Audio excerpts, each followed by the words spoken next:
Booyah! Kasha, check out my car. Hello, everyone. I don't know where that came from. Hey, everyone. Welcome. It's Fox from Model Making Guru here. Hello, welcome to a last minute live stream where tonight I am working on the big perfect grade. Look at that chat go. Whoa, way to catch up there, chat box. What was that? Was text going like that, wasn't it? That chat box has been on the coffee, I can tell you that. Welcome one and all to a not Monday, not Sunday, Wednesday, Friday or Saturday. Welcome to a last minute live stream where I'm working on the Falcon. I've still got basically some... Oh, I've dropped some now and everything. Oh, hang on. I dropped my decals. No.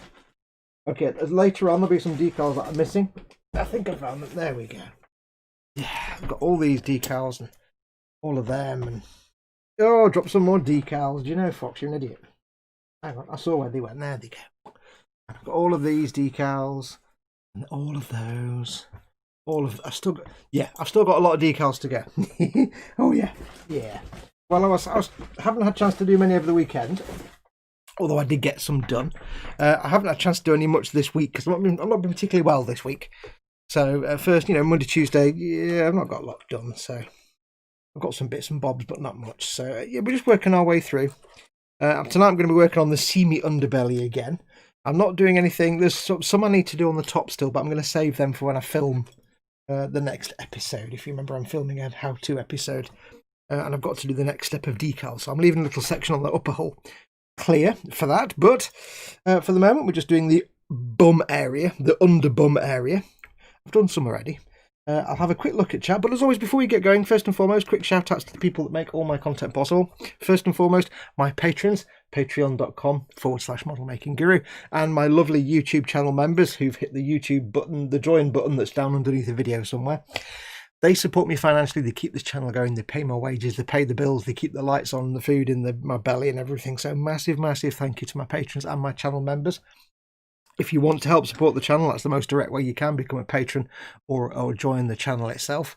You don't have to, it's not compulsory, but I do love the people that do it massively. I'm very, very grateful. And also my corporate supporters, emodels.co.uk and goblingaming.co.uk. Links in the description for those two below the video. As always, they are affiliate links, so if you want to pick up some stuff, it'll tell them that I'll start that again.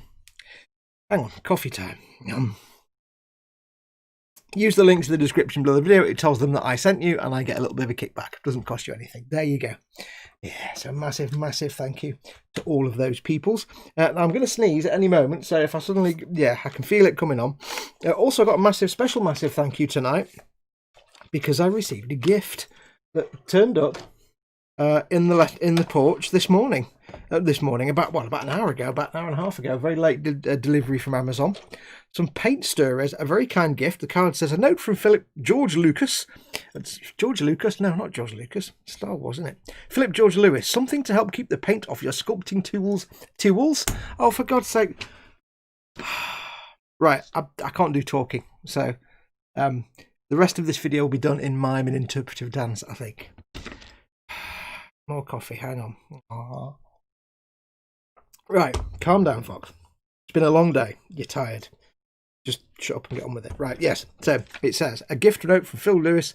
Something to help keep the paint off your sculpting tools from Phil Lewis. So thank you very much, Phil. That's very, very kind of you. I wasn't expecting them at all. A mystery package turned up in the front porch. So I immediately went on Facebook to the gang where all the mods and stuff are and said, right, who sent me something from Facebook? Thinking it's Paul or Chris sending me some nonsense. I opened it up and it's like, oh, it's a gift from Phil. So thank you very much, Phil. That's very, very kind of you. I shall take my sculpting tools and put them back in the box, and I shall use those paint stirrers as paint stirrer. Because I use a little dental sculpting tool thing as a paint stirrer up until now. So yeah, so massive thank you to you guys, and thank you to Phil. Have a quick look at chat. I don't know who was first because it doesn't go that far back, but Model Making Mayhem is in, and Dad at Scaling Models is one of your mods, as is Teeks. Welcome, Teeks. I often get to see TK. So welcome, Teeks. Nice to have you around. We have B3 is in. What's Dave? We have Model Making Mayhem. You know what? Before I went live, I did all my audio checks and stuff, and I set it so that I wouldn't have to talk loud, so I could talk quietly. And I'm doing my usual loud talking, presenting style. I can't help myself. It's built into my system. I'm so used to having crap microphones over the years that yes. It's like shouting, Mary had a little lamb into the wax cylinder that's in the early days. We have Model Making Mayhem, B3. Phil Lewis is in, of course. Welcome, Phil. Yep, thank you for your gifts. We have Gary Reynolds. Hi, all. Welcome, Gary. Gary Reynolds is building a Round 2 Eagle Lab Space at 1999. Is that the big 22-inch one? Because I built that, and it's not. I built the normal passenger one, not the science one. Lovely, lovely. Teek says, I'm just going to say hi all and leave it at that because everybody's saying hello to everybody. Osric 9000 is in, who of course I'm contractually obliged, while Ted isn't around, I'm contractually obliged to call him Ostrich 9000 just in Ted's absence, until we have another Monday night show and Ted can actually call him Ostrich 9000 by accident. Chat just jumped. Who Ostrich says, who says boomerang. Boomerang is an old E-Models chat joke. Boomerang. Edward Lowe is in. Welcome, Edward. Ian Thompson is in. Welcome, Ian. And William Rayborn as well. And Tiberian Sun, Wan says Tiberian Sun. Is that like a continental cheek kiss? Mwah, mwah. Like that. Is that what that noise is? Mwah, mwah. Mwah, mwah. I like that. Who else have we got? Chris at Gross Models is in. Welcome, Chris. Wow, it's been ages since I was in chat, says Chris, who did a stream earlier on this evening. I didn't get a chance to come and watch it either. I was stuck doing the houseworky nonsense and domestic nonsense and having my tea. What else we got going on? Scaling Models is in, of course, because I said that. David Butcher, that model is in. Underground, Overground, Death Curing Free, the Wombles of Death Core of Krieg. Oh, hello, Fox. Yes, hello, Dave. Paul Lines is in. Welcome, Paul. The Junk Works, Scott's in. Welcome, Scott. What else have we got in? Donald McKenzie. Hey, guys. Welcome, Donald. Paul Lines. Wonder if this will be another 1 AM finish. Don't know. Might be, might not. Depends how long I go for. Hey, wax cylinders, how old do you think we all are, says Ian Thompson. We're all very old. Edward Leonard, who has totally got into the little in-joke about UVB76, says, yeah. Everything's going wrong at the minute and with the world and all the Russia stuff. Yeah, the buzzer is all over the shop at the minute. The Millennium Falcon looks great, says William. Thank you very much. Still got loads to do yet.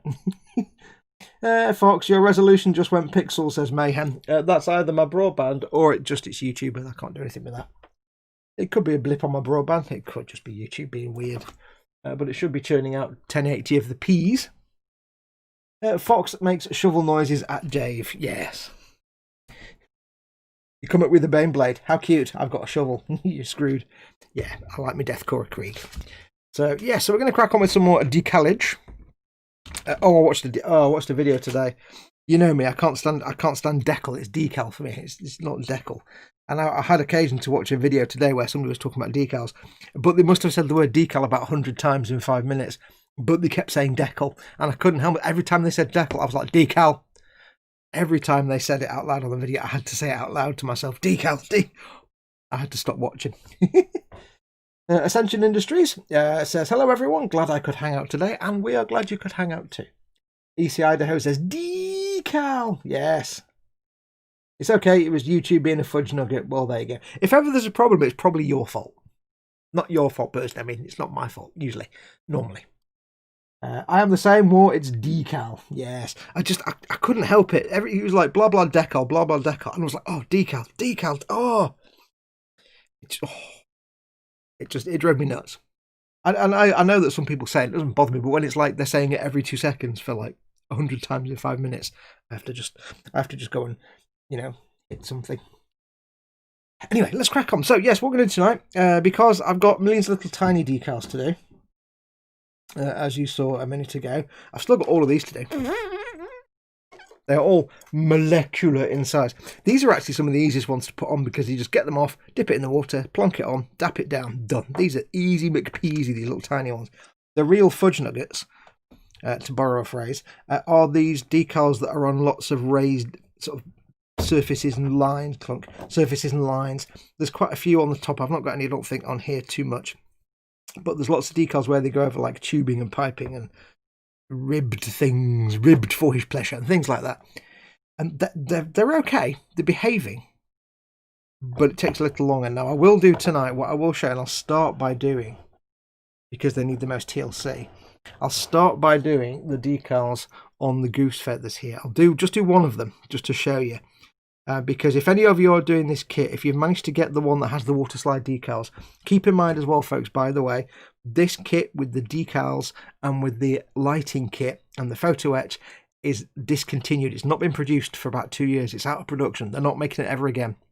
The only one you get now comes with crappy stickers. If you've been wanting to get one of these and you've been holding off on it, and you can order from eModels if you're in the UK or EU or anywhere like that, eModels have pretty much the entire UK stock of this kit in stock. Whatever's in the UK is in eModels warehouse. So if you've been holding off on getting one, get yourself one, because I've had a word with James, and I've been saying to James, hey James, since I've been pimping this, have you been selling it? He's like, oh yeah, they've been selling it, it's been getting sold, but they've still got a good stock of them left, but they have pretty much most of the UK stock. So if you've been holding off, grab yourself one now, because once they sell out, you're going to struggle to find this kit with the water slide decals. And the water slide decals are really nice, and they have, I mean, literally there's 200, at least 200 that goes from 125 to 282, so 230 little tiny markings just for that bit, and all the big pieces as well. You're not going to get that. And I have checked, I have been looking at photographs of the studio miniature, or the studio model. The minute doesn't really apply when it's 5 foot. This is based on the 5 foot model, not the 32-inch Falcon, which is completely different.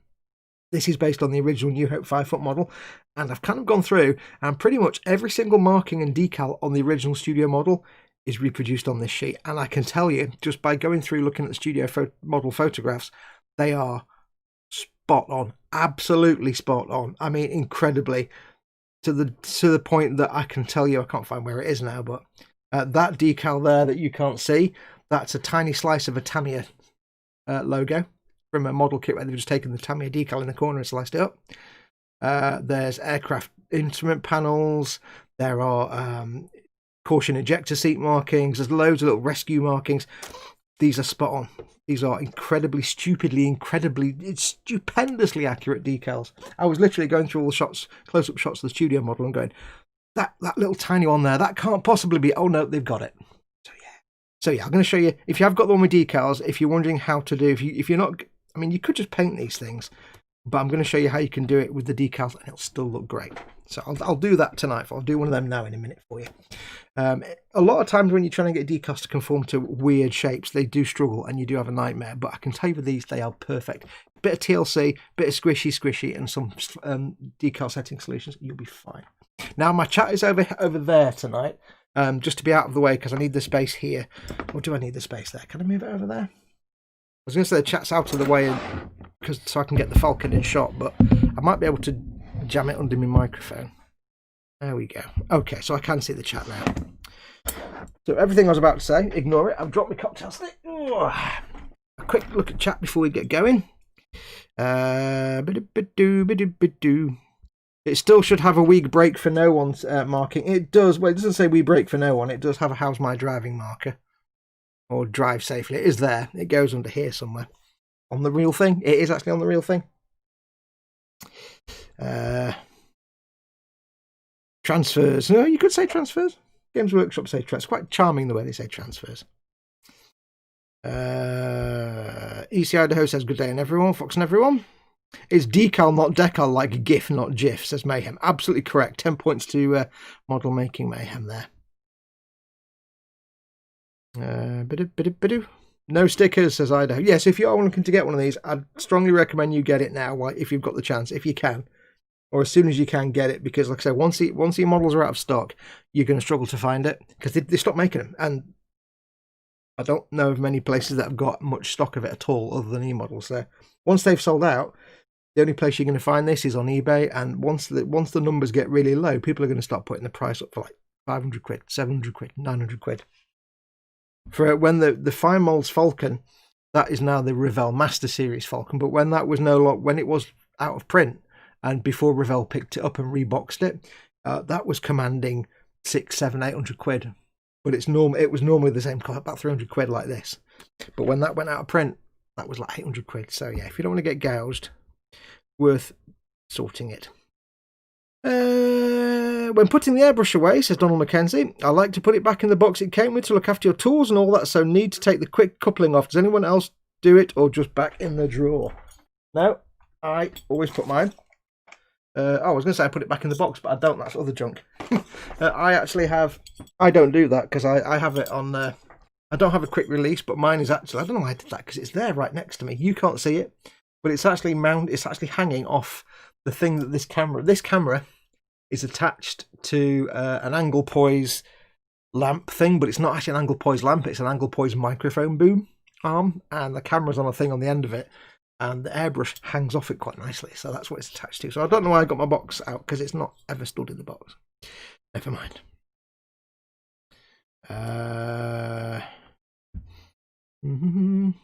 People are doing Spaceballs quotes.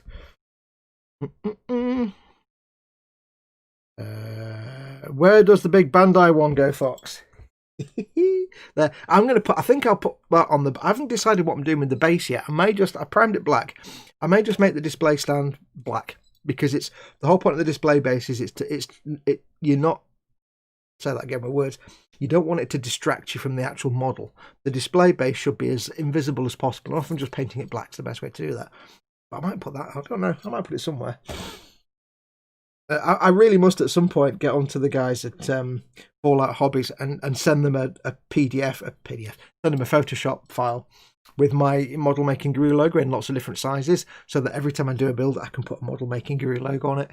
I should do that at some point. I must remember to do that.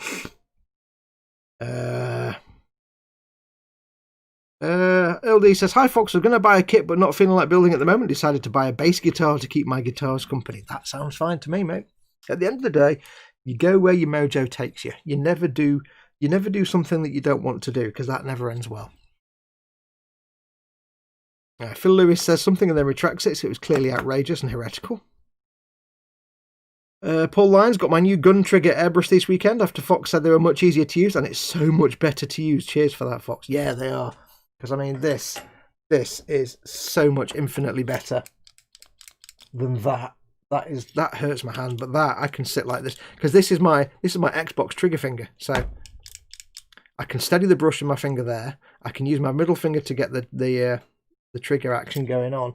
And if I want to keep the paint steady, the reason I love these is if you've got a normal mushroom button airbrush, and you've got a certain amount of paint you want to put out, and you think, right, I need X amount of paint, and you're spraying, but you've got to keep your finger in exactly the same place, and it's doing this.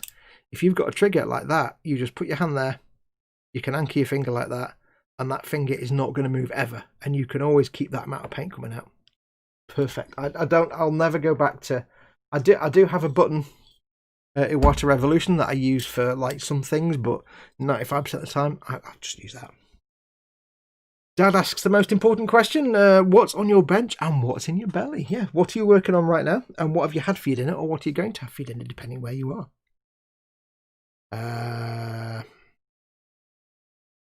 An adipose lamp, says Model Making Mayhem. Bit of a Doctor Who reference there.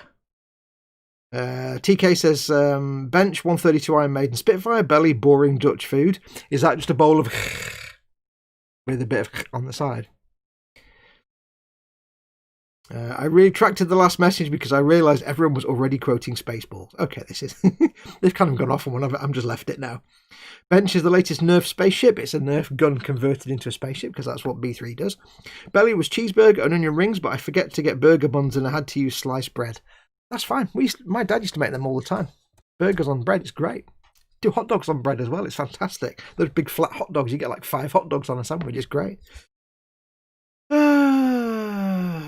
Need to watch Spaceballs. Paul Lyon says, belly piri-piri chicken with spicy rice and a Toblerone for dessert. I like that. Bench 135th Tamiya Chieftain tank just about to be primed. Did you say you moved chat? You didn't. No, I didn't say I moved chat. When it first started, the chat went and scrolled up and caught up with itself. Because I've figured out how to make the chat work now. When it didn't work the other day, I think that was a one-off glitch. But I figured out how to make sure the chat doesn't just not work occasionally. Mayhem says, belly stuffed crust 14-inch barbecue meat feast pizza. Never again. You didn't say what it was stuffed. Was it stuffed with cheese or was it stuffed with hot dog sausage? Butcher that model says, bench still zombie side figures. Belly fry bentos pie flavour pie and chips. Pie flavour pie. Ingredients pie. No, fish pie. Ingredients fish and pie. EC Idaho, belly Taco Bell. Sad face. I don't know. I've never had a Taco Bell. To me, it's exotic American food, so it could be amazing for all I know. Belly Taco Bell, bench 144th Goof. Is that a Goof or a Goof custom? Ain't no Zaku, boy. Ain't no Zaku. Ascension Industries, welcome Ascension. Has just missed all the custom barrel for an HG Jester cannon rifle. Cool. Ian Thompson says, belly pasta. Ian, you know how this works. You can't just say pasta. We need the filthy details, because when we ask belly and bench, we don't really care about the bench bit. It's purely the belly bit we're interested in, but the bench is just a bit of social nicety. We need to know all the glorious, like, what kind of pasta was it? Was it tubes? Was it twizzles? Was it strips? Was it bow tie shapes? Was it the snail shells? What was it? What was on it? What sauce? What meat? Oh, it's all the details. So belly, apparently pasta. Bench Airfix quick build Lamborghini Aventador for a change of pace, officially to see if okay for the kids.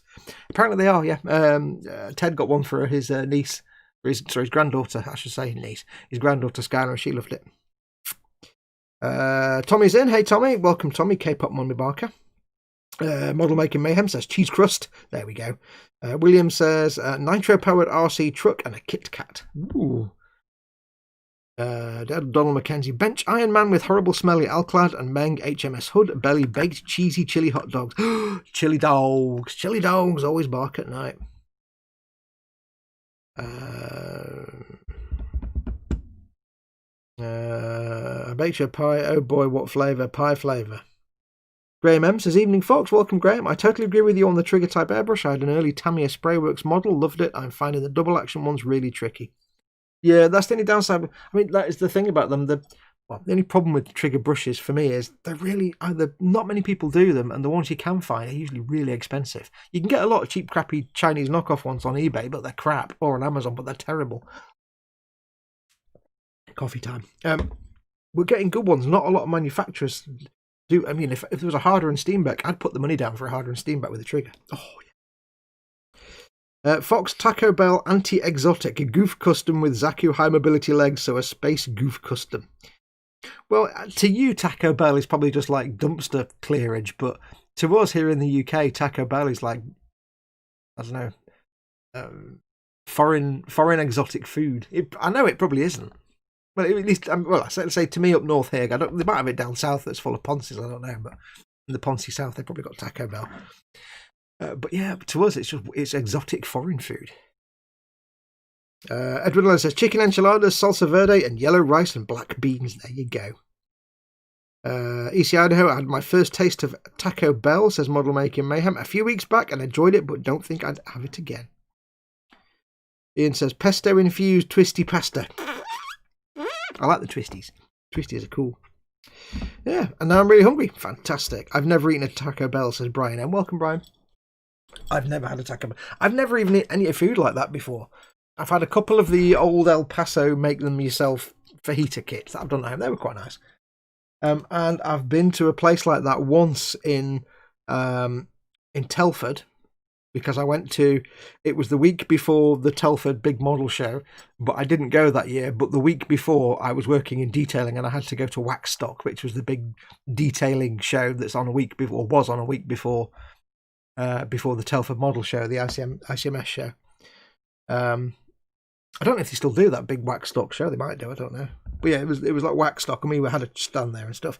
And we went to some place just across the road from the around the back where the hotels and stuff are. And I had a chimichanga. Oh, massive! It was like that big. It was a chimichanga. I don't even know what chimichanga is. I'm like, that was on Deadpool. I need to eat one of those, so I just ordered it. I didn't know what it was. I had no idea, and it was most delightful. We've got a Taco Bell in Nottingham and yet to try it. Not sure I want after they advertised £1 tacos. Yeah, it's just mince with a wrap. We had a Taco John's locally, much better fare, but not in the wild west of Idaho. Gary Reynolds says, missing the model shows. I was at a disco last week, says Model Making Mayhem. They played the twist, so did I. They played Jump, so I did. Then they played Come On Eileen. I got thrown out. Banned. Right, let's do some goddamn work. Right, a couple of things. First of all, it's late at night, so I'm going to be swearing, so fuck it, we're swearing tonight. And also, I can't remember what the second thing was. Oh. Although I've just run out of coffee. Luckily, I've got water on standby, yeah.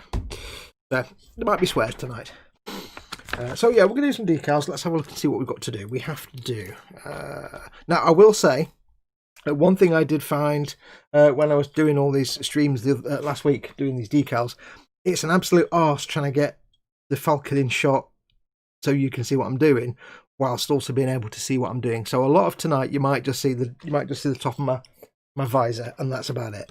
Or the top of my head, I might be like this. Ooh, look at that there. Ooh, yeah, lovely. And you won't see a damn thing. So, and I'm doing the cutting of the decals down here. And I'm going to try not to get any water on the decals like I did if you watched the last one. Yeah, I got water on my decals and that was a bit of an arse. So let's do the decals for the circular bit here first. Which is going to be all the way over there. No, let's not do that actually. Well, should we? No, let's do this bit over here because at least you can see that a bit better that way. Rotating. I'm quite energetic tonight. I don't know why. I've got a bit of a buzz of energy going on, so I'm just going to probably waffle on at top speed all night. So I do apologise. I'm going to prattle. Prattling may occur. So we need. I can't see the chat now. I'll get to the chat when it scrolls up a bit and I can't see down here because of this big mandible. I'm going on a 2-month course, chocolate and Velociraptor, depending. Looking to try something different and easy in the hotel room. Any sensible suggestions for projects? Gunpla. Oh, maybe. Or get a load of Warhammer and just build it, don't paint it. Just build it all up ready for painting when you get back. Cost you a fortune, like, I'll get a second mortgage. That'd be good fun. Or I'd say Gunpla, because Gunpla's all push fit. Oh, big Millennium Falcon pounds. Yeah, maybe not. Right, 83 and 84 we want. Let's start with the numbers that we want. 83 and 84. Let's just find them out. Now, a lot of this I might be off camera. You might not see me doing stuff. I apologise. This is really just to keep me company while I do this kind of stream. So, I've had to make some compromises for the way I do it so you can actually see. But this really is this is what I'm doing anyway, and I'll stream at the same time. So, not like a normal stream where I'll take great care to make sure you can see everything and everything's in shot. It really is just me cracking on. And you'll just happen to be here. Now, One thing I will say, if you do get this kit and you're working on the decals and you're putting the little coloured panels on, one thing you absolutely must do, and I'll move that out of the way because it's shining. One thing you absolutely must do is trim the decal. Now the clear carrier film is really good. It doesn't stick out far at all. They're very, very good decals. However, the coloured bits are designed to be exactly the right size for the panels that they're going on. And often they're up against little corners or 90-degree corners.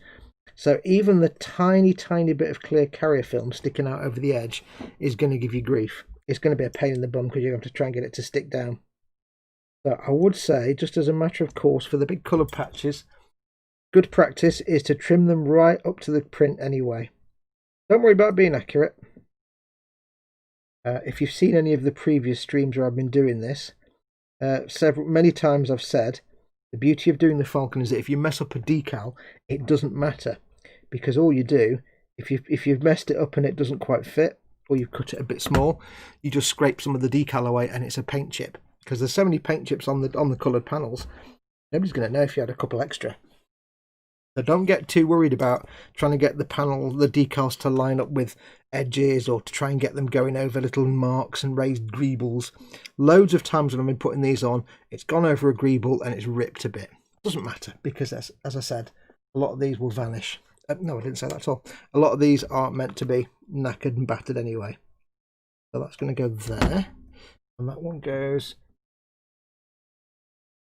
here. Okay. Right, let's get these moistened. So that is the beauty of this kit. There's so much freedom to mess things up on this kit. Because like you see this red one here.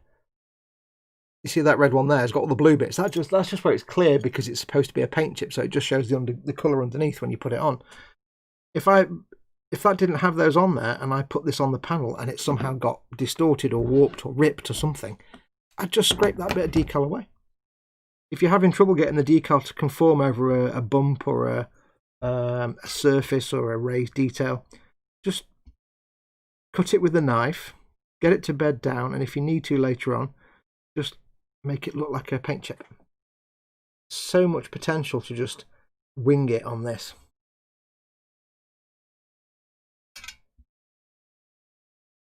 Nothing wrong with that at all. Now, I have said before, I'm not looking to reproduce strictly TK says, am I the only one that loves the decaling process? No, I love the decaling process because I can do other things when I'm doing it.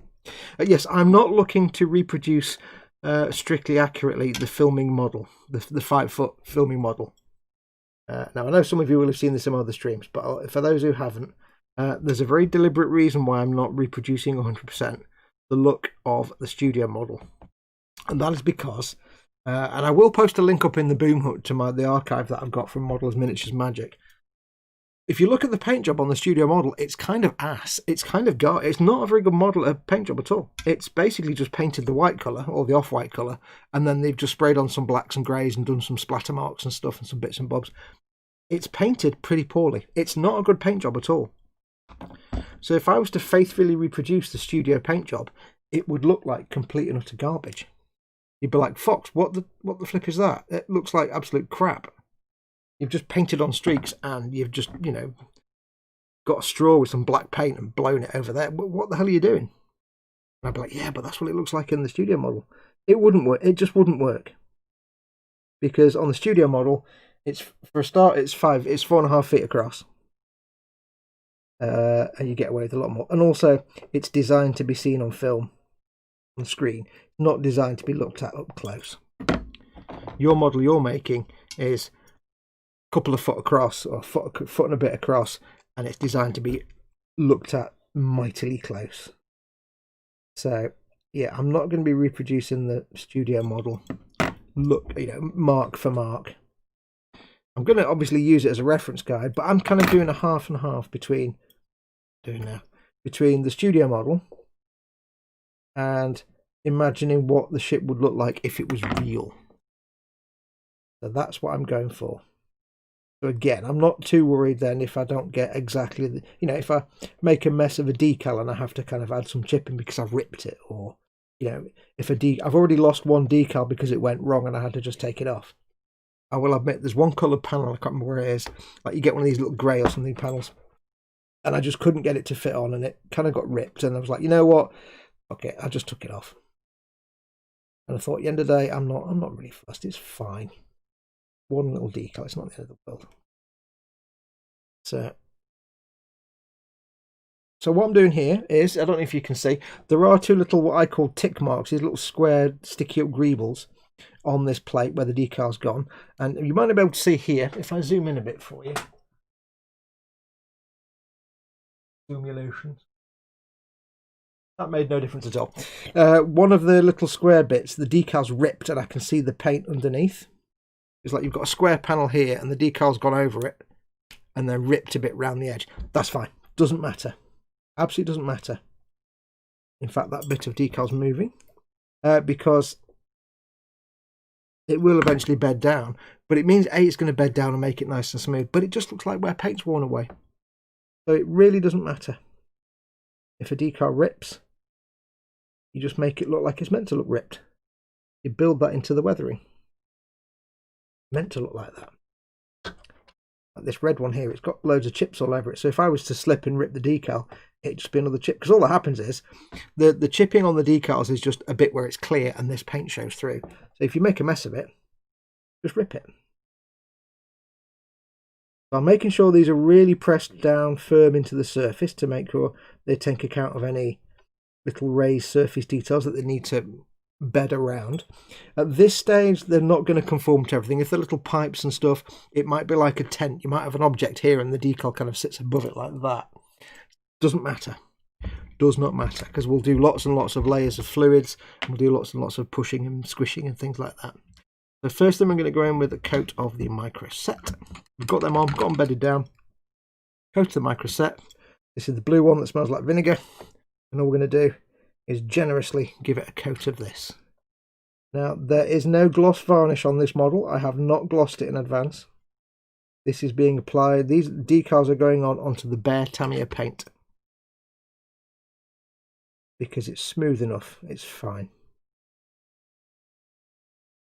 And trust me, some of the stuff these decals have had to conform over, a gloss surface wouldn't make any difference. So yeah, so these are going straight over onto the paint. I might have glossed it had I used, say, regular acrylics, because they might be, you know, affected by the decal setting solution and the amount that I have to put on. Tamiyas are like lacquers, they're fairly durable. So that's gone on. Now these flat ones, even though they're going over little raised details, they probably only take 1 or 2 coats of MicroSOL after that. They won't take much more. All they're going to need. But we're going to do one of these ones at the back, and these are much more involved.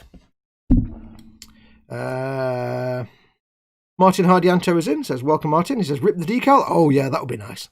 Yeah, you will. Colin's in as well. Festa67's workshop. Hey, Colin. Retro Rabbit is in. Welcome, Rabbit. Mlem or bleb, says Teeks. I'd say little bits of blebs, but mlem. Computer zoom and enhance. Morgan Holly, welcome Morgan. Welcome. Decaling is fun, but it's a pain in the ass for me, says Martin. Yeah, it depends. It depends on the decals. If it's a Mobius kit, then decaling is truly hell, because their decals are garbage. If it's nice decals, though, it can be great fun. Swig of water.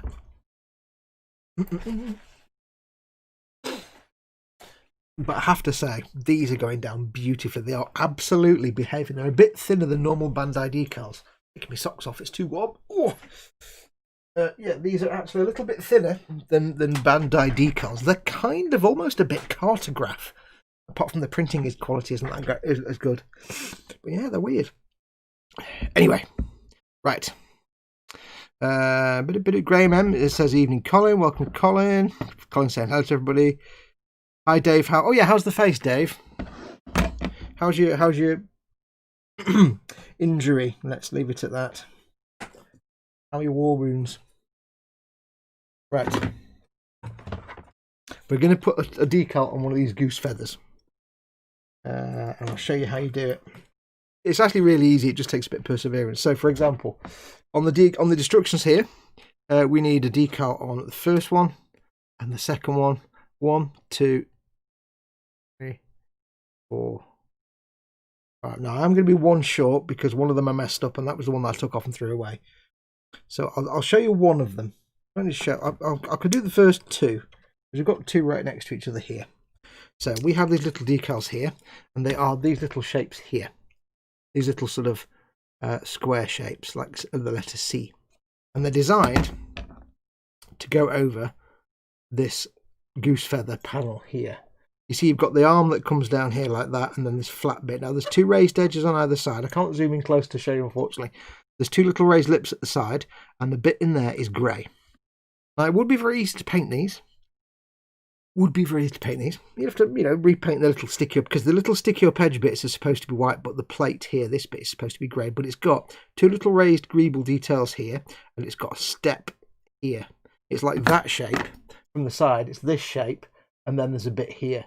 So you've got that curve, this angle here, because there's a little bit here like that. It's kind of like that shape. This curve, that bit here, and there's a little raised decal, little raised detail on both of them. Well, there's two little raised details, one there and one there. So you might think, how the hell is this going to work? It actually works really well, and the trick is to let it do its own thing. I'm going to, first of all, I'm going to cut the decals out, and then you have to give me a minute while I get these trimmed down. These you will need to trim. I'm going to be trimming them so there's no film. And that absolutely, these you 100% do need to absolutely trim to get rid of all the clear carrier film around the edge. You have to do it. They won't work otherwise. The one I threw away was because I forgot to get the clear film off the edge, and it just did not conform, did not fit, and it was garbage. So these ones you absolutely have to trim all the clear film away. It's dead easy. The straight lines, don't worry about being nice and crisp and straight. Just get it reasonably straight. I'm not even using a ruler or anything like that. If you do mess up an edge and it doesn't quite come out straight, that's where you add a paint chip. All you do is wait till the decal's fully cured and then scrape it away with your knife blade to make a paint chip. Or you can paint a paint chip on. I know you probably can't see this very well at all. I'm just trimming away the excess. But trust me, on some of them it's important, but on these it's absolutely vital, because they will not fit, especially around this little recess here. I know you probably can't see this very well at all. Like I say, this is really... Now what I might do is save one of these for the video. I've got to film episode 5.6, or maybe it's the final episode, I don't know yet. I've got to film the next episode, and that's going to show how to do decals. So what I've done is, like, I've trimmed it basically, so it's that. Put on something white, it might be easy to see. Basically that shape there. I've cut all the film around the edge, and I've cut that little notch out as well, just so there's absolutely no clear film sticking out. I've just got the grey part of the decal. I'll put it there.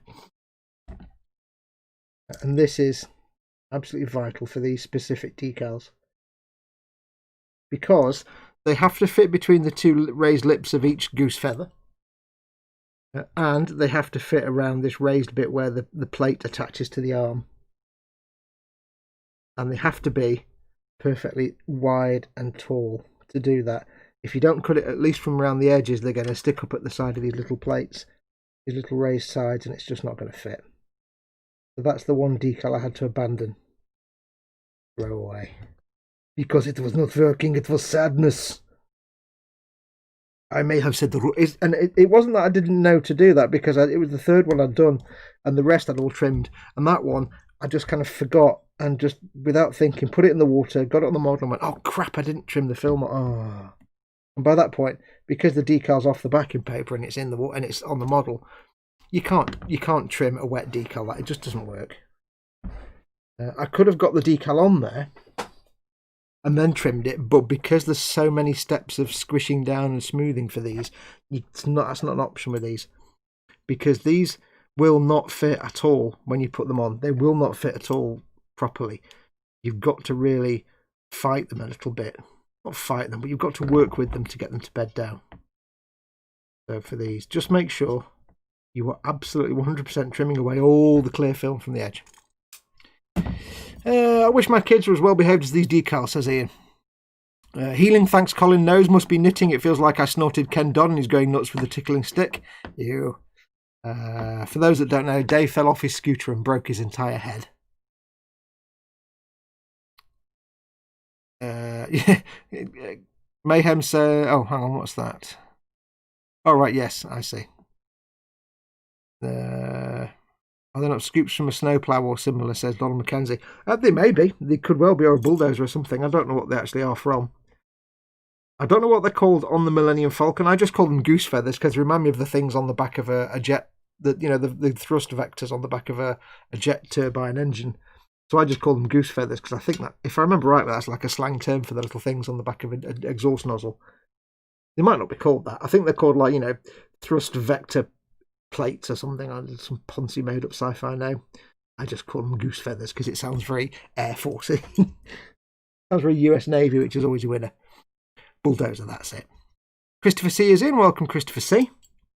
Yes, Dave fell off a scooter, face first into like a steel bollard or something. Right, so anyway, again, it's going to be a bit away, so sorry you can't see it very well. Take your decal. Here's the trick. We've got the first two to put one on, so I'm going to slide it off the paper a bit to get a grip on the paper. If you've trimmed away the clear film, it should be exactly the right width to fit between the two raised sides of the dozer blade or whatever it is. So let's just... Now, it is easier to kind of pick it up in the tweezers and drag it, to be perfectly honest. Not from this angle, which I wouldn't normally be working at. And all you need to do is get it lined up between the two sides and then gently push it so the top edge is lined up with the top edge of the plastic there, and it lines up with this bit here, little arm. And if you've trimmed the clear away, you won't have a load of clear overhanging. If you don't trim the clear away, you'll have a load of clear film overhanging the edge of the blade there, and that will be ass. I'll get the other one. I'll just do these two because we'll be here all night if I do all of them. But I did worry about these because I was debating whether to just paint these or not, but when I did it, my plan worked and it was perfect. So the important thing right now is to not focus on any other part of the decal other than the top edge and make sure it's lined up with the top edge there. Now what you've got right now is a piece like this and a decal like that over the edge. It's just crinkly and horrible because it's not even beginning to conform to anything. Your cotton bud, and again, don't worry about the rest of it, just focus on this top edge. You want to anchor this top edge down. It's a bit slipped a bit, so let me just move that back up again. I'm just going to wet it again and drag it a bit further up. I will put this in the video, so if you can't really see what's going on, I know you can't, I will put a better explanation of this in the actual video. So I'm going to focus on just anchoring this top edge for the moment. And I'm pushing it down, and hopefully I'm also getting it to conform a little bit to the tiny raised little ribs there that are halfway across. I think on these real things, whatever they were, if this was a dozer blade, the two ribbed bits will be where you attach it to two arms on the dozer blade, I guess. But yeah, that's... So yeah, I'm just focusing on the top edge here, rolling it this way and that way. I'm rolling it that way and that way. I'm rolling it, not dragging it. And what I'll do now is I will angle that to make the decal fold over that little raised lip. Now, at this point, it's not anywhere near conformed to the full shape of it. I'm just anchoring the top. Always start with an anchored point first so it doesn't slide, and then I'm rolling this down. I'm rolling it down and across. I'm going back and forth, and on the edge I'm rolling down like that, just to make it go over the edge. Like now. I'm going to go in with the MicroSET. And at this point, this is in no way conforming to the shape of that dozer blade at all. It is very loosely, but it's still a bit like a body under a bed sheet. You can see there's a body under there because you can tell where the feet are, and you can see a rough kind of head shape at one end and a rough kind of pointy up bit where the feet are. And if it's perhaps a lady, then you can see the boobage area. You can get a hint of boobulations in the middle, but you can't tell who it is. You can't see all the details. You just get a rough idea. And what we want to do is go from it looking like a sheet draped over something to something that's actually painted on. That's what you want to go from a draped sheet to painted on. A very generous coat of MicroSET, and we leave that now. That just gets left for a bit. And this is the waiting and patience game. All these other flat decals, you put them on, you do your solutions, it's fine.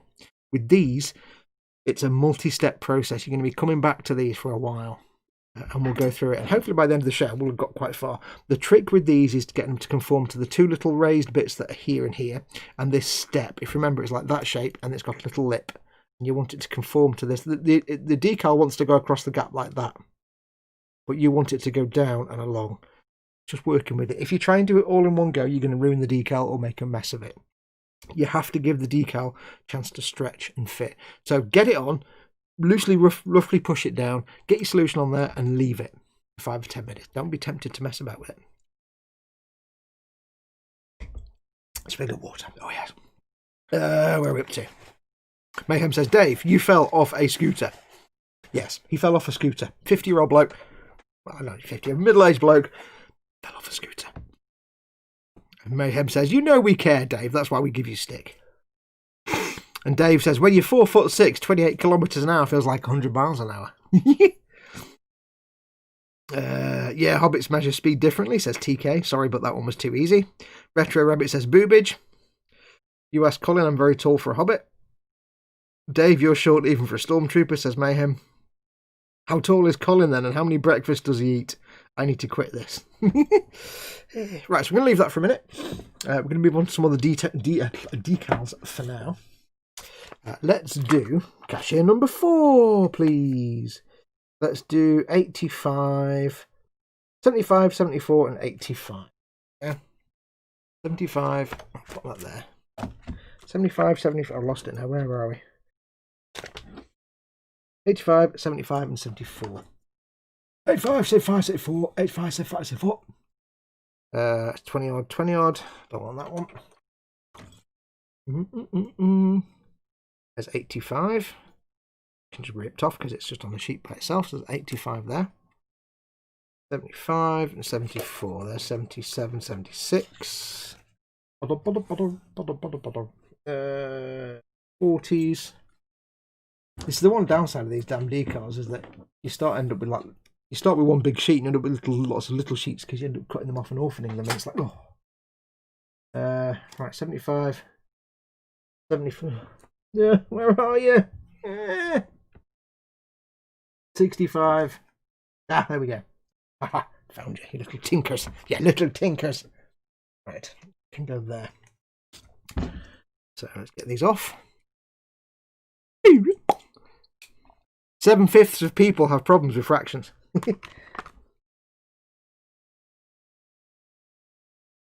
I'm trying to think of a maths joke now. There's a maths joke that came into my head. It died because it's a maths joke and I don't do maths. Oh, shut up. Moving on.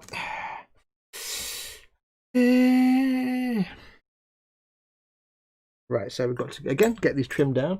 Apologies, this is off screen, but again, I'm doing this just purely for my benefit. Don't forget, of course, folks, if you are watching this, but you're not in the chat, there are currently, wow, 45 people up this late at night watching my nonsense. Thank you very much for watching. There are not 45 people in chat, though. If you are watching this, you don't have to. It's completely optional, but it is nice if you come and say hello in chat.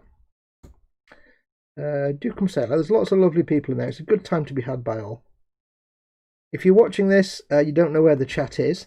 If you're on a mobile device, it may well be underneath the video if you're watching on a phone or a tablet. Or even a phablet. Are they still things? Phablets? Are phablets still a thing? But yeah, scroll down. It might be under the video player. Or just if you... It should be on the right of the video. If you're on a mobile device and you're on the app, maybe you have to go and use the desktop version instead. But do come and join the chat. If you are in chat, for the love of the dog, please give me things to talk about. Ask me questions, you know, whatever. If you want to get my attention, you can see my chat here on the iPad, but I do have my magnifying visor on, which means pretty much that chat is a blur unless I take time out to look at it and read it. If you do want to get my attention in chat, please put your comments in capital letters so it stands out a bit if you need to get my attention. Or if you want to, you can do a super chat. which is the dollar symbol at the bottom of the chat window. That puts your comment in a big coloured box and also makes animation on the screen and makes a noise. So that way you're absolutely guaranteed that I will see your comment then. You don't have to do that. It's completely optional. It is another way for you to support the channel though, because all the money raised through Super Chats goes towards putting food in my freezer and lights on my bulbs in my lamps and, you know, pay my bills. Very tiny little bits of decal I need to trim out here. It's quite fiddly. Fiddly-tastic. I know you can't see any of this. I do apologise. Stick it around. That's tiny fiddly and not very pleasant to cut that out. Yes, if you want to use cassette, you can do a super chat. Feel free. But do come and join the chat regardless if you're watching this somewhere and not in the chat. You don't have to, but it's just nice if you do. There's lovely people in there. The main reason I do these streams, well, let's be completely honest, the main reason I do these streams is to make a living. Obviously, that's the main reason. But the sort of the motivating factor here is not because I like necessarily because I like having company when I work. I do. But I'm just talking to myself for 3 hours, but it's more because it's a chance for you guys to hang out and join me while I'm doing what I will be doing at the bench anyway. I'd be doing this anyway. So I figured, why not give my friends a place to hang out while I'm doing this? So I can do something I love, and they can hang out with their mates. It's like being at the pub, but with more model making and internet use and typing. Obviously, a lot more typing than actually in the pub. But I hope you're all well anyway. I hope everybody's okay. No great news or updates from me at this end today. Like I say, I was hoping to have had a lot of this done now, maybe even have the decals finished by now, but I've not been very well this last few days, so I've been taking it easy. Oop. Get rid of those bits. But yeah, not a lot to report really, not a lot going on. Domestic stuff, all that nonsense. Model Making Mayhem says, Model Making Gear, apart from the Falcon Star Wars kit that you want to build, the Tantive 4. And yes, that is how it's pronounced. The Tantive 4, you know, the Rebel Blockade Runner. I recently did a good model of that. Not a little farty one, and not the one that's from the tabletop game that's kind of half-assed, although it's quite big. I want a proper, I'd love Bandai to do a, you know, that big, you can't see that, you know, 2 foot long model of the Tantive 4, that'd be great. And I found out today, the other day, it is actually pronounced Tantive 4, not Tantive. We all thought it was called the Tantive or Tantive 4. It's not, it's the Tantive, apparently, according to a radio play that was then classed as canon. So yeah, a Tantive 4, there you go. No, a phablet is only, I'm sure phablets are real. It's like a phone tablet. Working from home this week, so happy not to be looking at the works computer. There are sad people still sending emails. That's nonsense. I've run out of acrylic thinner. What alternative do you recommend, says Graham M. I use, just because it's easy for me to get hold of, I've got some Ultimate airbrush thinner. If you're in the UK, you can get it from eModels or Ultimate themselves. I use that. It's brilliant. It's good for any acrylic paint. Or Tamiya X20A, which is also really, really good. Or you can just use isopropyl alcohol. Most of the acrylic paint thinners are just isopropyl alcohol based. Obviously, they've got other stuff in there as well to help paints flow and things like that. You can just use isopropyl alcohol. It might break down the acrylic binders a bit more than regular paintbrush thinners, but really, there's the Medea one, the Medea Iwata brush thinner. That's fine. The Ultimate stuff. There's Tamiya's X20A. Any of them, they're all kind of the same, really. I'll be perfectly honest, they're all kind of about the same. Just don't go for Revell or Humbrol. Avoid them all like the plague. Revell paints and Humbrol paints, you don't bother with those. But you know, yeah, they're all good. I say that if you're in the UK, Ultimate or Medea or Tamiya, they're the easy ones to get hold of. You get them from eModels. Your one-stop shop. All your model making needs. Yes, all our needs. All of them. Come here, I have ordered. I did place an order today with the eModels. Because, I don't know why, but I decided what I want to do is get a decal tray. you know, for, you know, you put your decals in and fish them out. And there was one I saw that had a little lever, and you put the decals and you put it down and you put it up, and it was like, oh, it's brilliant. And it's like some Japanese model that you can't get anywhere else apart from in Japan. I'm like, oh. So I had a look at what e-models had in stock, because I don't want to wait 6 months to get it. Because obviously right now, ordering things from outside the UK comes with the potential risk that it might never arrive, because AN country gets, you know, sinks beneath the waves or bursts into flames or just gets closed. So I had a look, and e-models have got the little trumpeter one, which is it's only like £4. It's dead simple. It's just a plastic tray and a little scoop thing. But I might use that and see if it works, because it's a bit better than me using my little tin tray here that I keep knocking over. And I don't think you can you see? Yeah, you can see it there. Little tin tray, and I keep knocking it over, and it's not ideal. So I'm going to try one of them. And when am I putting these decals anyway? I heard something go pating, but I think I thought somebody did a super chat, but there is no super chat. So maybe somebody subscribed, but it's not telling me. Rubbish, isn't it? Right, so we've got some of these decals to do. We have to do, which ones have we done? 85, 75 and 74. There we go. 75, 74 and 85. Excellent. So we'll get these done quickly. Now these are simple flat decals. Shouldn't be too much of a challenge at all. They're just flat. I don't think there's... Oh yeah, there's a great big greeble right there. Thanks, Obama. Oh no, there's a cutout for that. Thanks, Obama. I was like, oh, they've put a massive decal, greeble the size of Paris in there. And then it was like, oh no, it's actually got a cutout. Fantastic. So we've got 75, 74, and that needs to go that way. Now I will say, if you are new to all this decaling nonsense, you'll see me pushing the decals around with tweezers. I would say if you're an absolute beginner, you might not want to do that. You might want to use something a bit more gentle, like a brush or a cocktail stick. I'm only doing it because I've been doing this for like 40 years, and I'm kind of confident doing it, and I kind of know how far I can push it, and I know my limits. If you're learning and you're still finding your feet, you might find you end up ripping the decal to pieces doing it with the tweezers. So maybe don't do tweezers if you're new to it. Also, most of the time, if you look, I'm actually pushing the decal from the... sometimes I'm not, but most of the time, I'm actually pushing from the edge. I'm not dragging it round, so... Yeah, but like I say, if you're new to it, you might not want to necessarily move things around with the tweezers. With my head in shot. Hello. Hello. Head. That one. It's a nice, simple, flat decal. No fussy details. Then we have 74. 74. A number 74. A number. Yeah, it's the wrong. That's the wrong number. Yep, like that.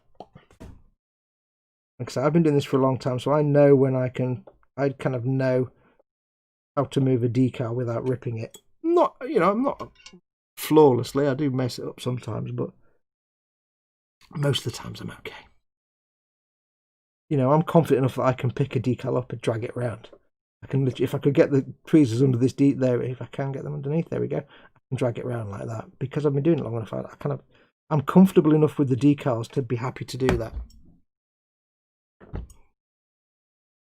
not saying you couldn't do that, but if you're just starting out, you might not particularly want to. I'm just pressing these down. There's no real surface details for them to conform to. They're just flat shapes. So that's all fine and dandy. And then this one here, this big mama, this one goes here. And thank the maker, there's a cutout. There's a great big greeble right there. But there's a huge cutout. Shall I zoom in for you? I'm still zoomed in. The producer telling me I'm still zoomed in. Excellent. So we'll just line that up with the little crenellations. There we go. There you go, lovely. Now it doesn't line up quite exactly with these crenellations here because I've trimmed it away a bit. But that's fine. It just looks like where it's chipped away, so that's fine. Again, this one is a straightforward. There's one little tiny greeble there it's conforming to, but that's not a challenge. We're just wrong it. Now, when I'm doing this, remember, I'm not dragging it. I'm rolling. I'm getting a new cotton bud, actually. I'm not dragging it. I'm spinning the cotton bud round and rolling it across the surface. 2 reasons. Normally, it's just to get out any excess water. But in this case, it's also to try and push the decal down into any raised or recessed detail areas. Just to get it to sit proper. Sit proper like. Okay, so that's that done. We'll go in with the MicroSET. MicroSET. Do. Head on, big teller, says Model Maker Mayhem. Yes, you're going to see a lot at the back of my head tonight. It's like sitting behind me in the cinema. You just have to deal with it.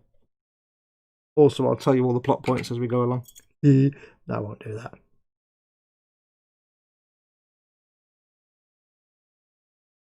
What I will do, if my button works... Slap it on! I'll give you a free TED. There you go. Because you've all come and joined me late at night on a dumbass Wednesday. Because, you know, Wednesday's just a rubbish day when you think about it. What's the point of Wednesday? It's halfway... it's halfway through the week, so you've still got a week. If you have a job, you know, if you go to an office of work, you've still got 2 or 3 days to go. You're like, I'm only halfway through the week. I know people that be like, oh, it's Wednesday, it's the hump day. It's like, you're halfway through the torture of a week. I'm like, yeah, halfway through. That means I've still got 2 days to go, which means I'm not happy time yet. I'll be happy when it's Friday and I've got no days to go.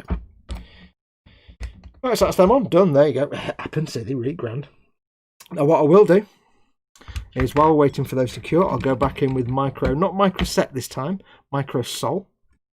Different brush. And we're going to go over the decals that we put on earlier. Because these have had time to dry out now. The MicroSET will have cured. Help them bed down to the surface. And what we need to do now is go for the MicroSOL, which just helps them bed down even more. It softens them a little bit and just helps them conform to any irregular edges and curves and recesses and raised bits. So MicroSET gets the decal bedded down when it goes on the first time, and MicroSOL, when you can remember what the hell oh yeah, we did these, didn't we? MicroSOL helps once it's on. Fox, on your advice from at the hang on, start again. Mayhem says, Model Making Guru Craftsman. Hello, welcome to the Craftsman Show. My name is your host, the Model Making Guru. I love the Craftsman. Fox, on your...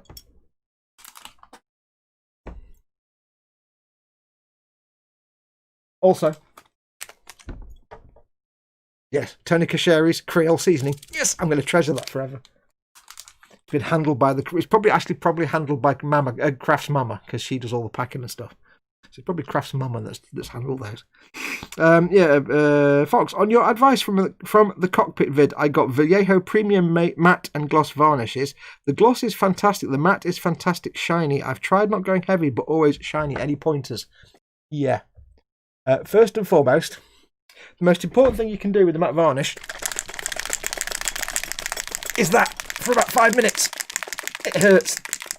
I've got moobs and they got a bit sore when I do that. Yeah, shake the crap out of it. You can hear a rattling in there. I've got a couple of little glass beads in there.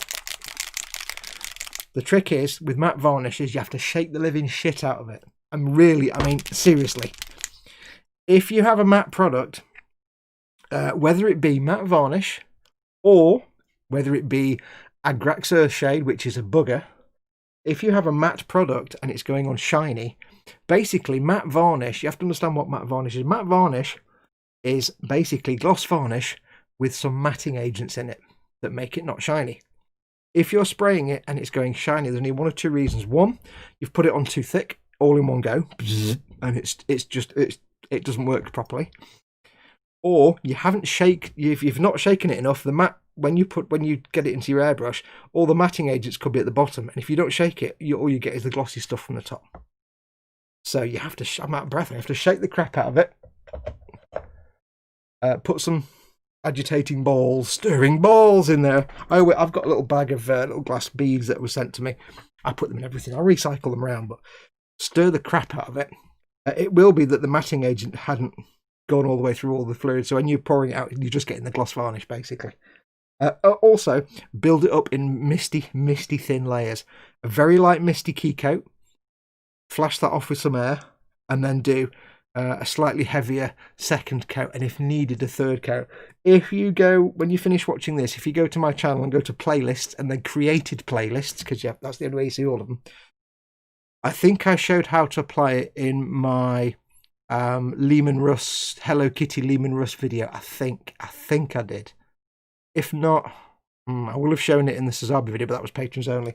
I think I showed it in the Lehman Russ video, so go and have a look at one of them. But yeah, it is literally shake the living crap out of it to make sure the matting agent mixes in, and then you have to apply it, build it up. Don't do it all in one big thick coat. Key coat first with almost nothing just to make a sticky surface, and then a light mist coat and a light mist coat, and build it up in misty coats. But the reason I said Agrax Surshade is Agrax Surshade is the same. If you ever use any of the shades, if you don't shake that and you brush it on, it's going to go shiny. Because it's got matte, all the shades, the matte shades are actually a normal gloss. The gloss shades are basically shades without the matting agent. So, yeah. Because I was in my local store once, and this guy was asking the guy in the store, "Why has it gone shiny?" And he's like, "I don't know." And I said, "It's because you haven't shaken it. The matting agent's all at the bottom of the bottle, and you're taking the stuff from the top." So, probably, I could be wrong. But yes, don't worry about it. If it started off gloss, don't worry. Just go back over it with matte varnish again, but make sure you shake the living crap out of it first.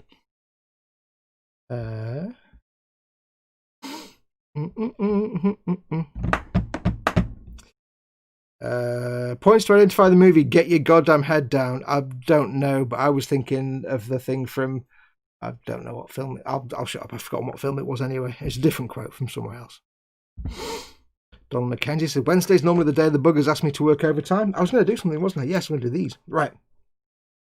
Remember we put these on about 100 years ago? Right, so I can't show you these close up, but they are still a bit gnarly. They're still a bit like the body under the bed sheet. You can still see the shape of a person underneath the bed sheet. You can't tell who it is. You can tell it's a lady or a man because there'll be lumps and bumps in different places. So you can see a hint of all the lumps and bumps, but it's not really conformed to the surface. It's not really sunk down into the curves and the edges, the little recesses. So what we want to do first of all is go back in with the cotton bud. It's had about 10 or 15 minutes. The trick is wait till it looks dry. Now there's lots of little wrinkles and lumps and bumps where it goes over the edge, and there's air underneath and it's got a bit of a bubble. Don't panic. Again, we're going to go this way and that way, back and forth, and rolling, not dragging. So I'm just going to basically gently push down, just to try and get it to conform to some of the raised details. So that was a slip. Now there'll still be some creases and wrinkles, but I'm not worrying about those just yet. You're not going to get rid of all the little creases and wrinkles in one go. It takes time. And then I'm going to get the cotton bud again. I'm going to run it over the edge where that lip is. Just again to try and force it into the corner. Now keep in mind that the decals are not adhesive. These things don't have glue on them. Well, they do a little bit, but not anything that you can use here. I'm not trying to force it down so it stays in place. I'm trying to force it so it becomes the right shape. Because it's still a bit malleable. It's a thin film. So it's got some flexibility, and it's not going to stay in that position. That's what the decal setting solutions are for, to soften it and melt it into place. Basically just melting it into place. But I want it to start conforming a bit better. So I've rolled over it very quickly. There are still some creases, but don't worry about them. Because by the time you've finished, if there are any creases that refuse to go away, they can be sliced out with the blade. So we're going to go in with the MicroSOL. Oops, that's the wrong brush. Remember we started off with MicroSET. Always start with MicroSET. That's just the first coat. MicroSOL, we're going to do the same as before. We're going to use the right brush. That's the wrong brush. Idiot. Use the correct brush. And we're just going to generously, like last time, go over the decal. When you're putting these solutions on, especially if you haven't used a gloss coat, don't just slap it all over. Don't just slap it on. Don't just do that. What you want to do is cover the decal and get the solution just past the edge of the decal, just past the very edge of it, so it can slip underneath and be sucked underneath the decal, because you want it to work from underneath as well. So don't go slathering it everywhere, because it can affect your paint finish or your gloss varnish finish if you've glossed. You want it to just suck under the decal by capillary action, so go a little bit over the edge. Don't go crazy. I wouldn't put it everywhere because then you'd ruin your paint job. And what I'm trying to do as well, while I'm putting this on, I'm using the brush very gently just to push the decal down into the recesses. Because while this fluid is on, it's a bit more flexible. Softens the decal a bit, and I'm just running it along this little recess lip to help it bed down into that gap, into that little recess. Now again, it looks garbage now, and it will look garbage for the next 5 or 6 coats of that, but eventually, if you get into the habit of put it on, let it dry, give it 5 or 10 minutes, go back in with the cotton bud, gently persuade it down into place. Sometimes you can use a brush tip. Then put the fluid on. Do not be tempted to do anything once you put the fluid on. When you put the fluid on, you step back, you walk away. You walk away and you don't touch it. It might go wrinkly crinkly. That's the solution doing its job. It expands and contracts the decal. Don't touch it. Wait till it's dry. So we'll put that to one side. So we'll go away. Oh, I do need to put some actually on this decal here, because I did do a decal on the Cockpit and Gefahrten earlier on before we went live. I need to put some on that, because this has got a little pipe. I have a little pipe. I know a little German. And here he is. Yeah, old joke. There. There we go, so that's that on. So it's spinny time, ready?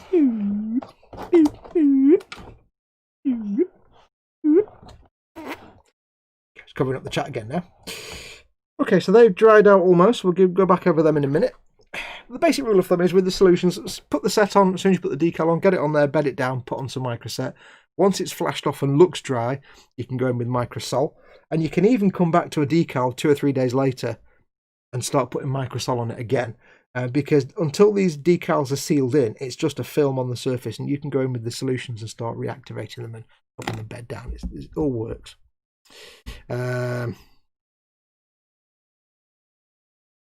The nail varnish shaker is one of the best 20 quids I've spent on the flea base, says David Butch, that model. Yeah, you can get TK needs to go. Stay safe. See you all soon. Take care, TK. Thanks for coming in, buddy.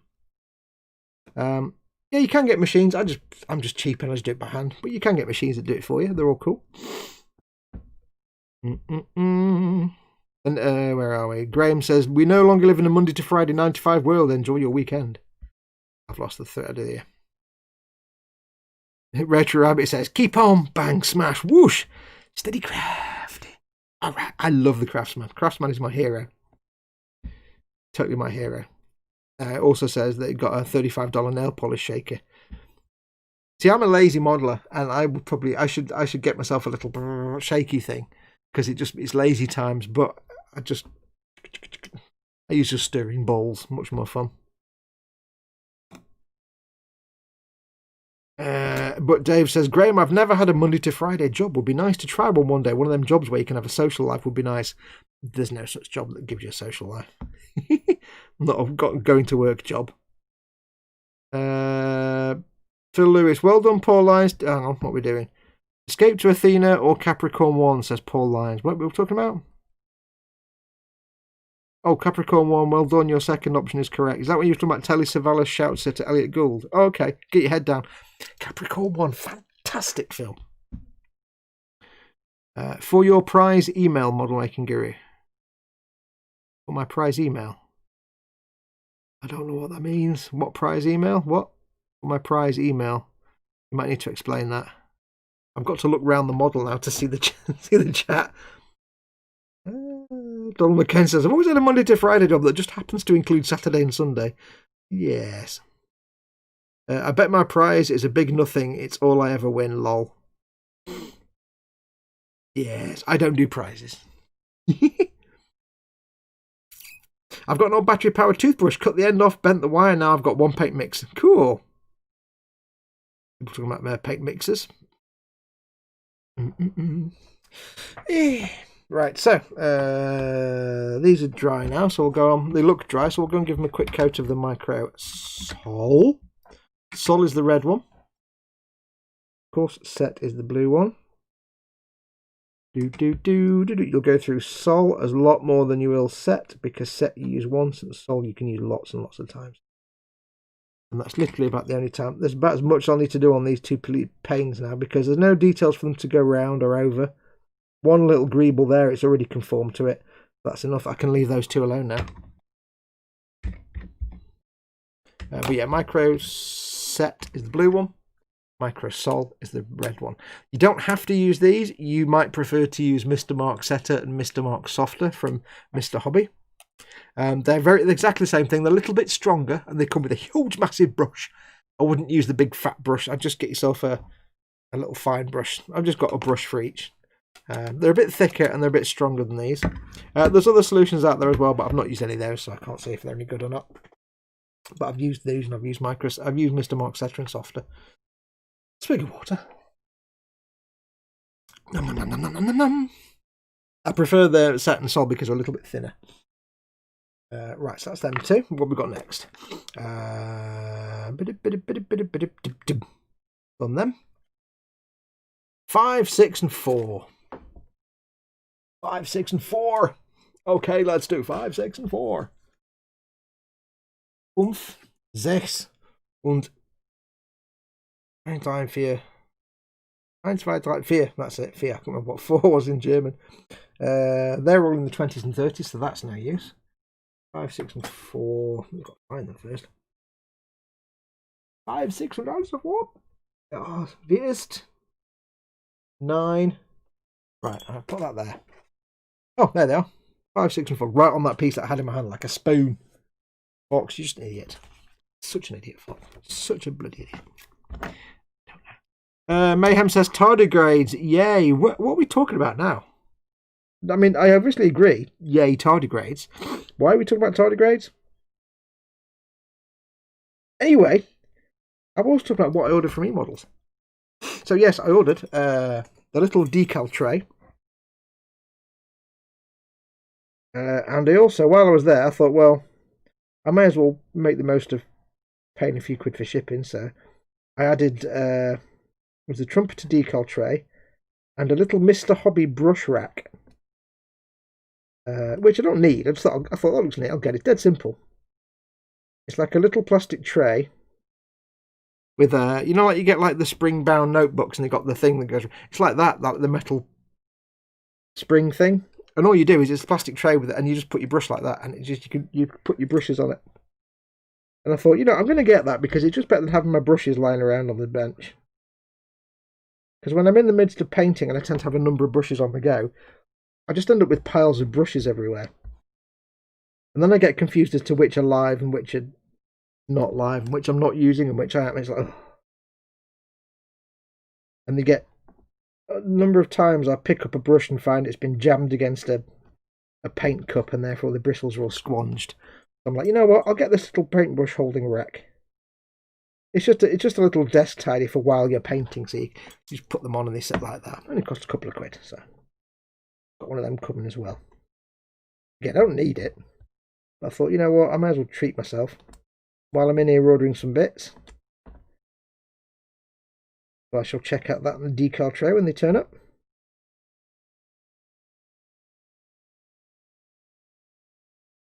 The reason I wanted to get the decal tray was it doesn't change your process at all. It just means I've not got water on the bench.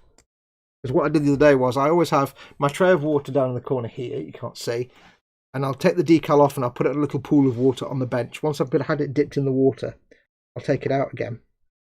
And I'll just have it sat on the bench in a little tiny puddle of water. But the mistake I made the other day was that I had that, and my decals were off to one side, but I knocked the water tray. And the little pool of water that I had didn't seem to change, so I forgot about it. But what actually happened was it spilled some of it into the little puddle of water that I was using for the decals, but then crept across the desk, and I hadn't noticed, and it basically hit the bottom of my decal sheet. So it's possible that this little chunk of decals here may be unusable. Luckily, they're all really tiny details. Thank God they weren't big coloured blocks. But it might be that all of those are unusable completely, so I don't know yet. I dried them all out, but we'll see. We'll see how they come out. You can go one of two ways.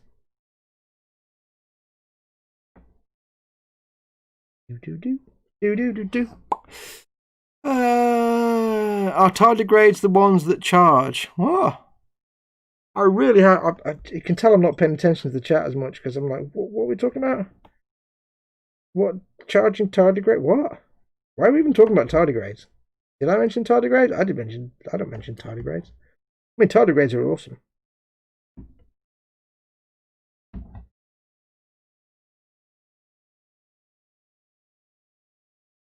In today's video, we are going to talk about tardigrades. Tardigrades are awesome. Right, so that's those. A bit stuck to my hand. That's those 3 decals cut out and ready. So we've got this one here. It's got a little tiny hole right where the little tiny hole, which is cool. There's little rivets on these bits of plate, so that's going to be interesting to get them to bed down. That goes on there. And this one goes...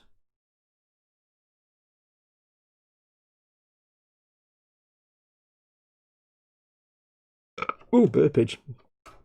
Apologies for the burpings. It's got little notches cut out, but there's no actual notches for it to... that they meet up with, which is weird. Oh, cool. Oh, hello. Don't blow on the model when the decal's just sitting on the model, you spoon. Simpleton, aren't you, Fox? Bless you, you are simple, aren't you? Very, very little brain. That's weird. It's got these notches on the end here. But there's no... The notches they correspond to are like underneath this here. You can't even see them anyway. Oh well, we'll do these not all at the same time because they're going to be a bit tricky. I don't want them sitting around for ages.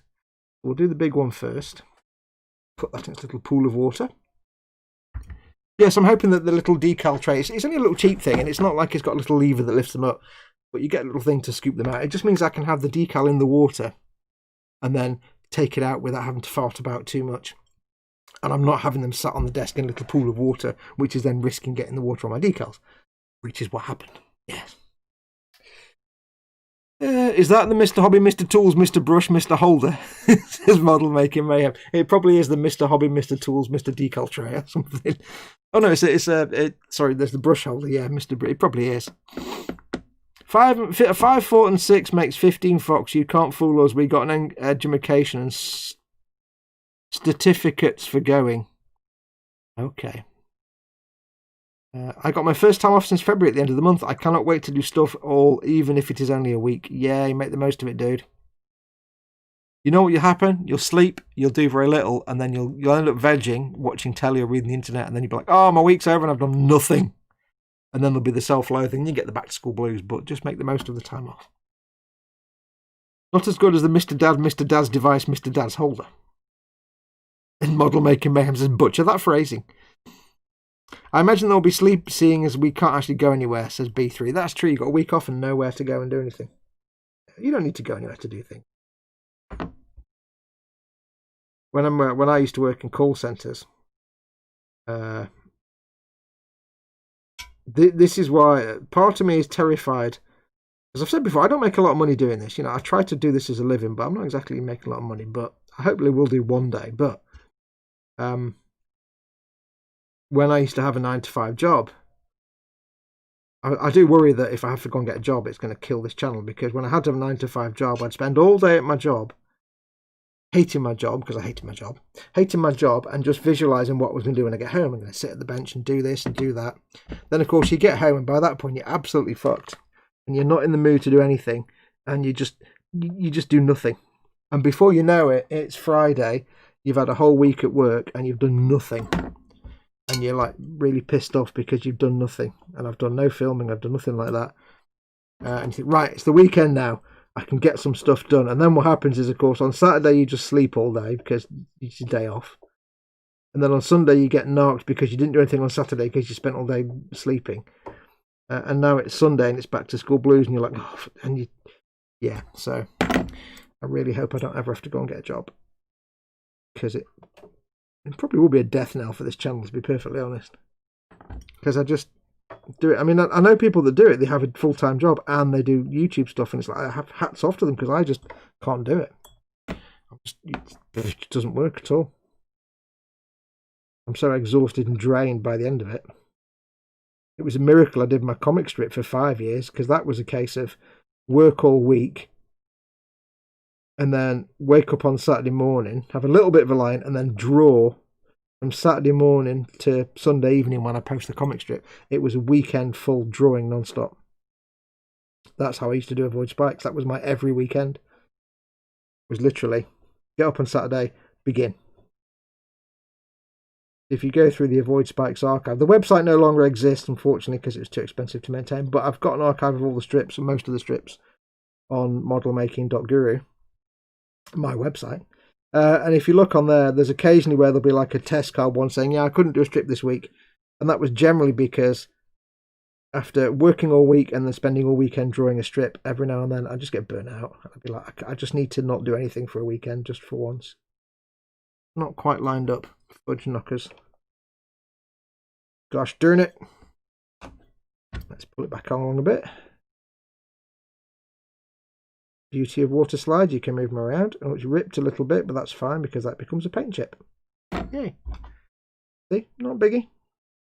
It rips doesn't mean the decal's ruined. And get it out with the brush. Come on. Get out! That's a little bit more. Catching on the bristles. I know my arm's in the way and you can't see it now. There we go.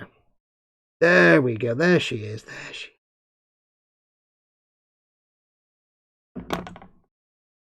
is. Yeah, so I just... I mean, no, I make an income doing this. But I'm in a situation right now, I'm lucky that I don't have to work. But that may change at any minute, and then I'll be like, I have to get a job. And I do worry because I know what will happen if I have to, you know, have a job of work as well. 99% guaranteed it'll be a job I hate because I'm not trained for anything. I'm trained in doing mindless call centre work, which means I'll hate it. So I do worry about that. Because why I started doing this channel and this content was to get away from that.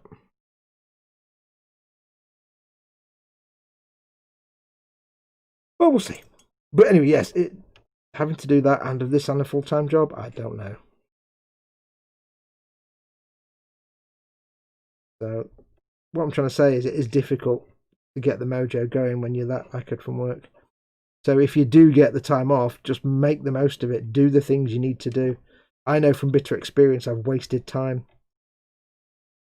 I'd spend all week dreaming about the things I was going to do, and then when I got to the weekend I just wouldn't do them. Well, I'm going to do this, I'm going to do that, and there's like, and now I've spent 48 hours playing Fallout 3. And now it's Monday again. Oh. Yeah. I mean, I was happy, don't get me wrong, it was my escape, but I never got... I didn't do much creativity. I kind of killed that a bit. So make the most of it. Make the most. I kind of wandered off into about 18 different tangents there. What I'm trying to say is treasure your time off and do everything. Oh, that decal's just wandered off. Okay. The little grey bit of the decal there that was covering up a little square greeble just basically popped off. It ripped around the edge and it's popped off on the cotton bud somewhere. Doesn't matter. It's little. All I've got now is a little white square in the middle of a grey decal. You know what? I think it looks pretty good. I think that looks pretty good. I think we'll leave that as it is. I can't fix it anyway because the little piece of decal's vanished. But because it's such a uniform square gap, I can live with that. I'm quite happy with that. Is it canon? Nope.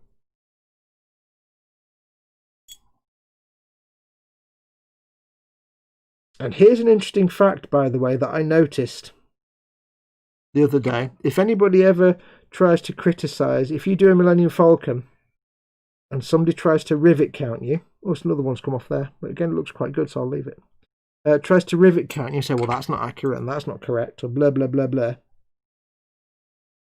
Here's the truth of it. If you go and look, or if you look at photographs of the full-scale Millennium Falcon that's at the Disney World thing, you know, they've got the Star Wars ride thing, and they've got the full-size Falcon that you can sit in the cockpit, and it's like it's in the docking bay.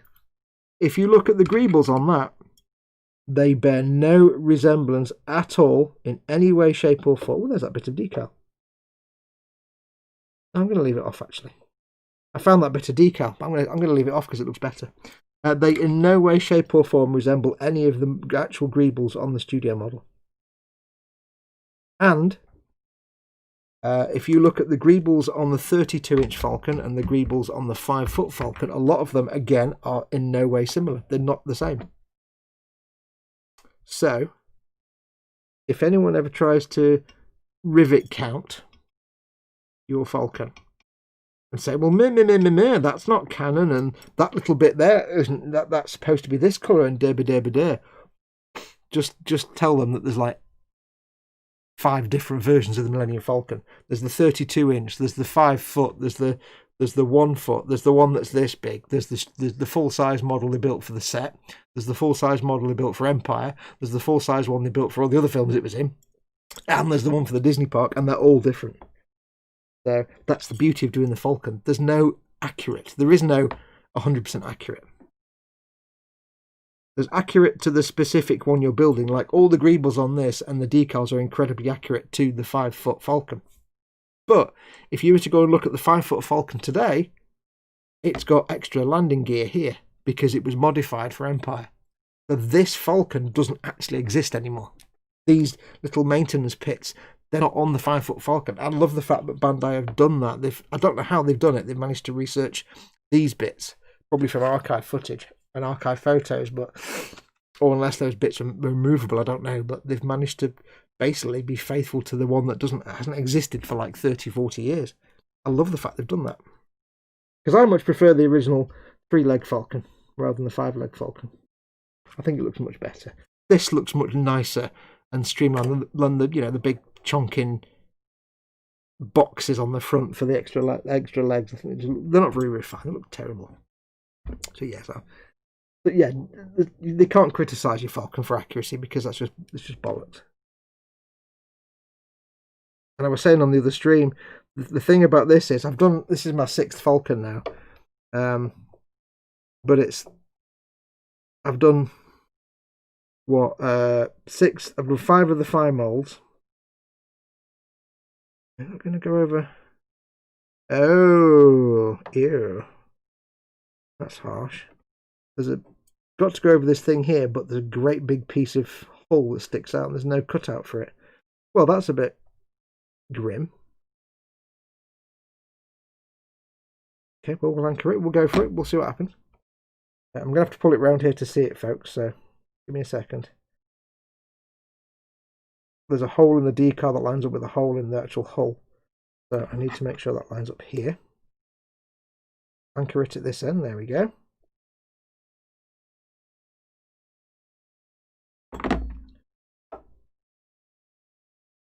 So yes, I've done. Oh no, it's not going to go there, is it? Okay, hang on. Fiddling time. So I've done this. Is my 6th one, and they've all been 5 molds Falcons. So I did a lot of research on the Falcon when I did the 5 molds one, and then never had to do it. I just reproduced the same Falcon each time. The 5 molds was based on the 32-inch Empire Strikes Back Falcon, so it had the 5 landing gear, and it had totally different sidewall details and less detailed sidewalls and stuff like that, because that's what the 32-inch Falcon was. So when I was doing this one, knowing that it's actually based on the 5-foot Falcon, not the 32-inch, I decided to sort of go back and go through the archives and look at the actual Falcon again, look at the one this is based on. To the point now that I can quite easily and happily instantly know from a few photographs which Falcon I'm looking at. Because there's a few ways to tell which one you're looking at. I mean, aside from the obvious, the paint job is different and things like that, there's a small number of greebles on the 5-foot Falcon that are not the same on the 32-inch. Now, what you'll see I'm doing here, I'm going to cut this decal. I know I should have waited, really, but it goes over this little piece of sticky-up structure. I'm just going to slice it here. I'm not cutting, I'm just pushing down. And it might just... There we go, perfect. It rips the decal and pulls that bit of the decal off where the raised structure is. Now it's left a bit gap around the edge, but I'm not really, that's fine. It looks like a paint chip. And once we get some weathering on this and some shading and stuff and some streaks and things, it's going to look fine. So don't get too worked up about little rips and tears and things. I was hoping it'd just pull off, it just cut it, but it ripped that bit off. But you know what? I think it looks fine. Once it's all weathered, nobody will know. So yeah, I can now There's a few areas where I can tell you, I can say, oh, that's the 5-foot Falcon, or oh, that's the 32-inch. Notably, the cockpit, the cockpits are totally different. But also, there's one specific greeble that's completely different on the 5-foot, on the 32-incher to Matron. I've got to get all the rivets to come out on this, so I'm going to give it a good press down. I don't even know where the rivets are. There they are. The rivets are inside this lip on the edge, but the decal naturally wants to do a bit of a tent pole thing over it, so we'll have to get a few good coats of the MicroSET and sol. That's on.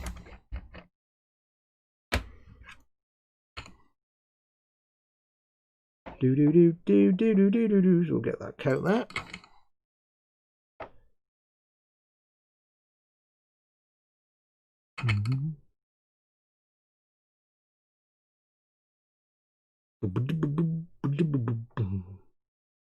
I will try and remember to post up the link I've got for. There's a website where they've got a load of shots, close-up, beautiful close-up shots of the 5-foot Falcon.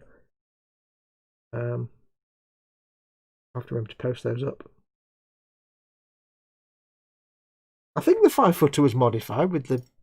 I might be wrong, actually. I'm just thinking about it now. Maybe I am wrong. I don't know. I thought it was. Maybe it wasn't. I can't remember now. I can't remember. I feel your pain, Fox, as I used to take calls in a call centre. We now have to do internet chats with the customers, but as I'm working from home at the moment, I feel I can spend all day watching modelling videos. Yes. Does anyone know of a site I can get 1/4 to 3/16 ball bearings I need for a bike maintenance, says Ian Thompson. No idea. But there's a few suggestions in chat. Raging Model, I have 4 resin minis. Note 5, I washed Jason Voorhees from Festa. Ready to prime. And rain. Brilliant. That's why you need an airbrush. Yeah. Get you an airbrush. That's what you need. Now this one, I'm going to have to turn this. I've got an itchy nose today. I've got like a little hair on my nose. I've got to work on this side, but I don't know how I can do this so it's on camera. Because I need to be. No, I have to do it from. I may have to. You just consider the back of my head for this one, folks, because I need to do it from that angle, but I can't because then you won't see anything.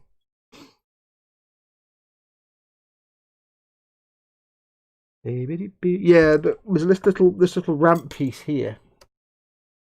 It's a bit poorly thought out. There's no little cut mark in the decal. Take account of that. So theoretically, if you hadn't glued it together, you could pop it off. But yeah, so it's a bit awkward because I've ripped it a bit there where it came off, but it just looks like a paint chip. So it's fine. I'm not fussed. I asked my boss if I could work from home, says Butcher that model. She says no. The people next door would moan about the cows and sheep eating their plants. My Falcon is going to be my Falcon, not Han Solo's. And knowing me, it'll just be primer grey anyway, says Steve. Yeah. I've made a few 1350 Falcons and given them to colleagues. Not one of them is the same, says Donald. Yeah, that's the funny thing. But yeah, anyway, I've done 5 of the fine molds ones. 1 for myself and 4 were commissions. And the one I've kept for myself is the first one I ever did, which means it's garbage. It just looks terrible. It is absolutely. It's an armpit. It just painted. I've clearly painted it with like half a potato on my elbow. So I might have to dust it off and get it out for the video of this build and say here's the first one I did, like, you know, in 2000 and whatever it was, 11 or 12 or something. I don't know, something like that.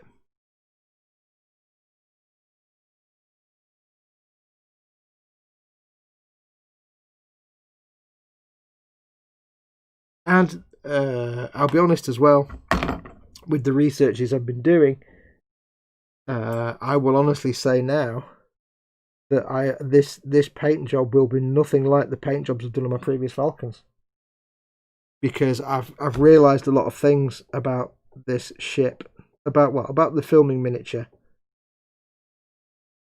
that I didn't know back then, and that I look at now and think I've done that wrong. There's things I'm going to do differently on this one, like the weathering for the back engine exhausts. We all tend to just do it very dark because that's how we see the picture on the box. or in the reference photos, but it's actually not. The weathering on the back part on the 5-foot is really subtle. So that's what I'm going to do. I'm going to try and cut this again and see what happens. I should do this before I actually wet the decal, really, but right, I need to get that down.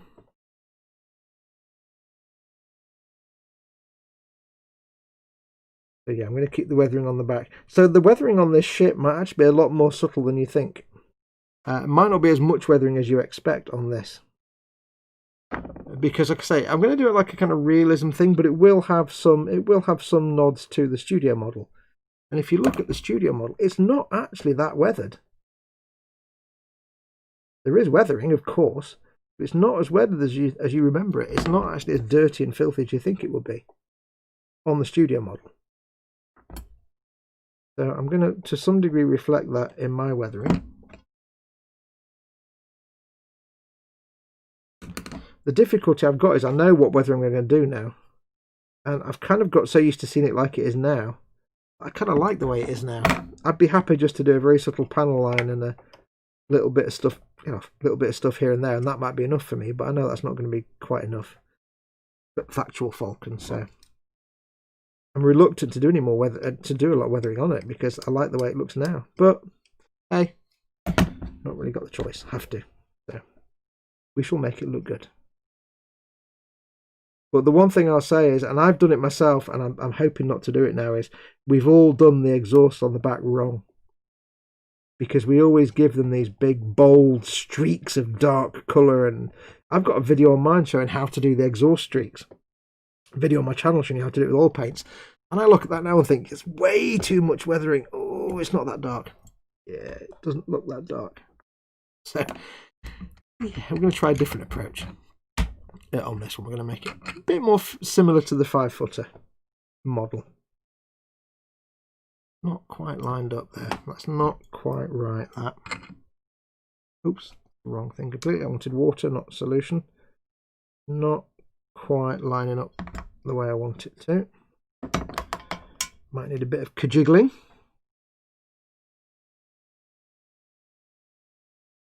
You can see all this, yep.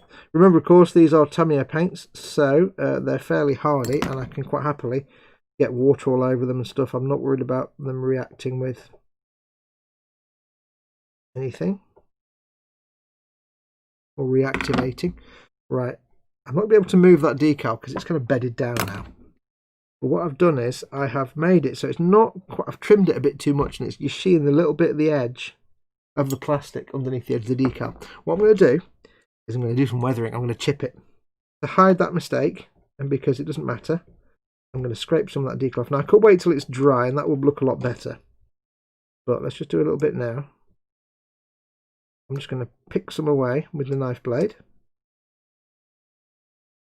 and the beauty is, as I'm picking it off, it's pulling away a bit of the decal, but it's also scraping some of my paint away. But that's fine. Two reasons. One, it's either going to show the white of the hull, it's either going to show the white hull colour underneath the decal, or it's going to, Angus Allett says, welcome to Instruction Page Turner. Welcome, thank you very much for your support, Angus. I've never seen that before.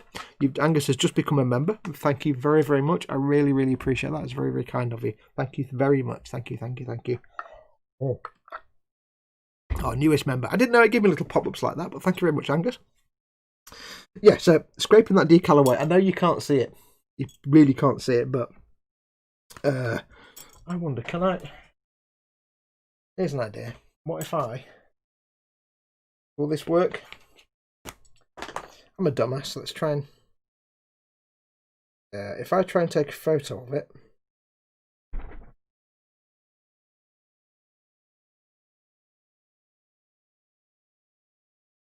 and then hold it up to the camera, which won't be in focus.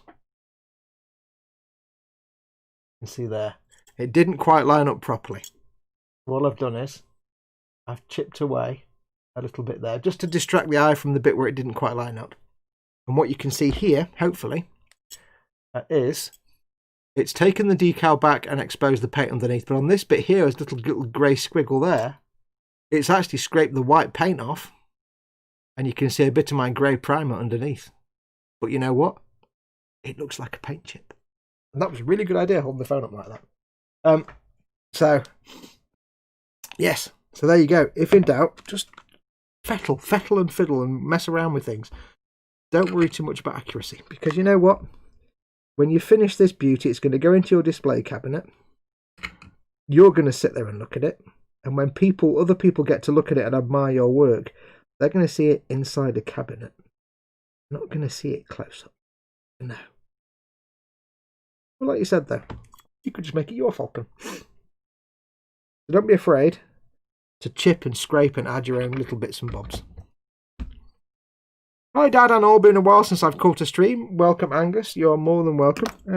I must admit it's been a while since I've seen you in a stream. It's nice to have you in. But massive thank you for becoming a channel member. Remember, folks, if you want to be like Angus and be awesome and cool, if you want to support me directly, but maybe some of you are not keen on being a patron, you can become a YouTube channel member. Just hit the join button at the bottom of any of my videos, and it'll make you a member. And you get a cool badge and a small number of emoji that I will be adding to. Don't worry, I'll be doing more emoji eventually. But yeah, it's nice to have you in the chat there, Angus. Hi, Mr. Model, says Quano Man. Hey, Quano Man. How you doing, buddy? That's the wrong brush. Oops, that's also the wrong brush.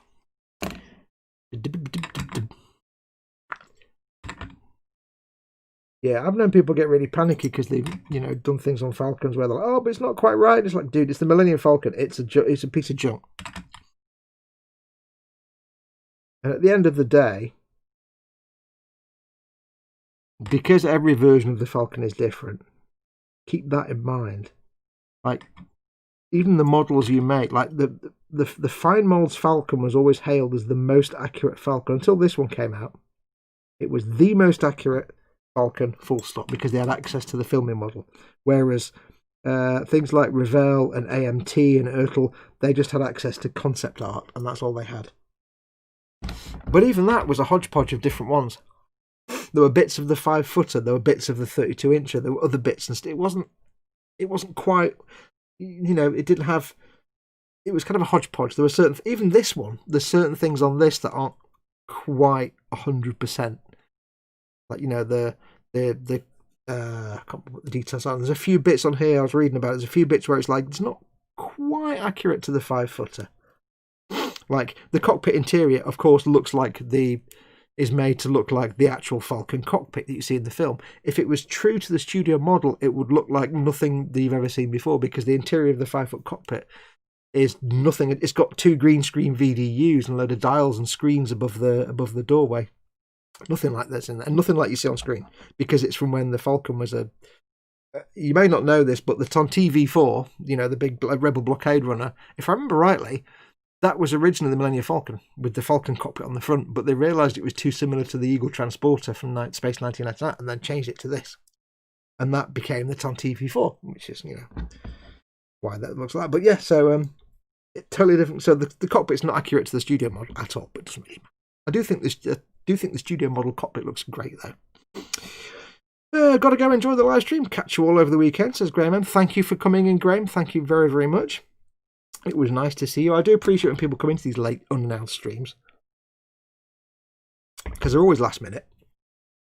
And I appreciate people are taking the time out. But then again, there's a lot on TV right now at this time of night, is there? Right, so we've got them 3 on. And the irony is, all these decals that I'm putting on now, nobody's ever going to see them, because once this goes to eModel's cabinet, it's going to be at knee height. I'm never going to see it ever again. I mean, they'll never see these ever again. Oh well, never mind. We've got this side to do. How can I do this side without you not seeing it? Can I get this on screen? Just about. Yay! Right, so we've got. I need to mark these off. I've done them as well. That's the other point. We've done that one. I'm just marking off the ones I've done. Done that one. I find it easy just to mark off the number.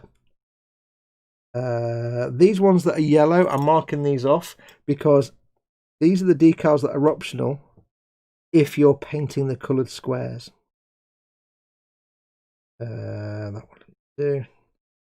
Because if you use the decals, the little extra markings are already on the decal anyway. I need to know about that one. But the ones in yellow are ones that you've already had included in the actual. They're just because if I was to paint, say, this grey one here, you can't see it. Oh, I sound like a Wookiee then, didn't I? Like this grey one here with the little orange square on it. If I painted that grey, I'd have to add the little decal for the orange square, which is actually, I think it's a license plate, car license plate. So we've done that one. We've done thems. So when you realise that some of them are just like optional decals, there's actually not that many. It reduces the amount of decals quite a lot. Anybody Revit counts you on a Star Wars or any other sci-fi kit, just ask them to show you the real one it's supposed to look like. Well, they will. They'll show you the studio model. That's where it all falls apart a bit. That's the downside of doing based on a studio model. They can just show you the studio model. But like I said, that's why I'm not painting this to look just like the 5-foot model, because the paint job is ass. It's not great. It's yeah. I mean, like I say, it works on screen when it's whizzing around. Well, it doesn't really whiz around in New Hope, but it works on screen when it's moving about. But yeah, not when you're looking at it up close. 76, 77, the two we need first of all. 76 and 77. How you doing, Colin? How you doing, Fester? Hope you're well, mate. 76 and 77, there's 77. That's not 70. What? Oh, yes. Yes, it is. Yes, it is. Do. B3 says, early start in the morning. Gotta love you and leave you. Cheers, Fox, the Nostar gang. Thanks for coming, Steve. Take care, buddy. Sleep well. Enjoy the work in the morning. Brr. Brr. Thank you for coming in.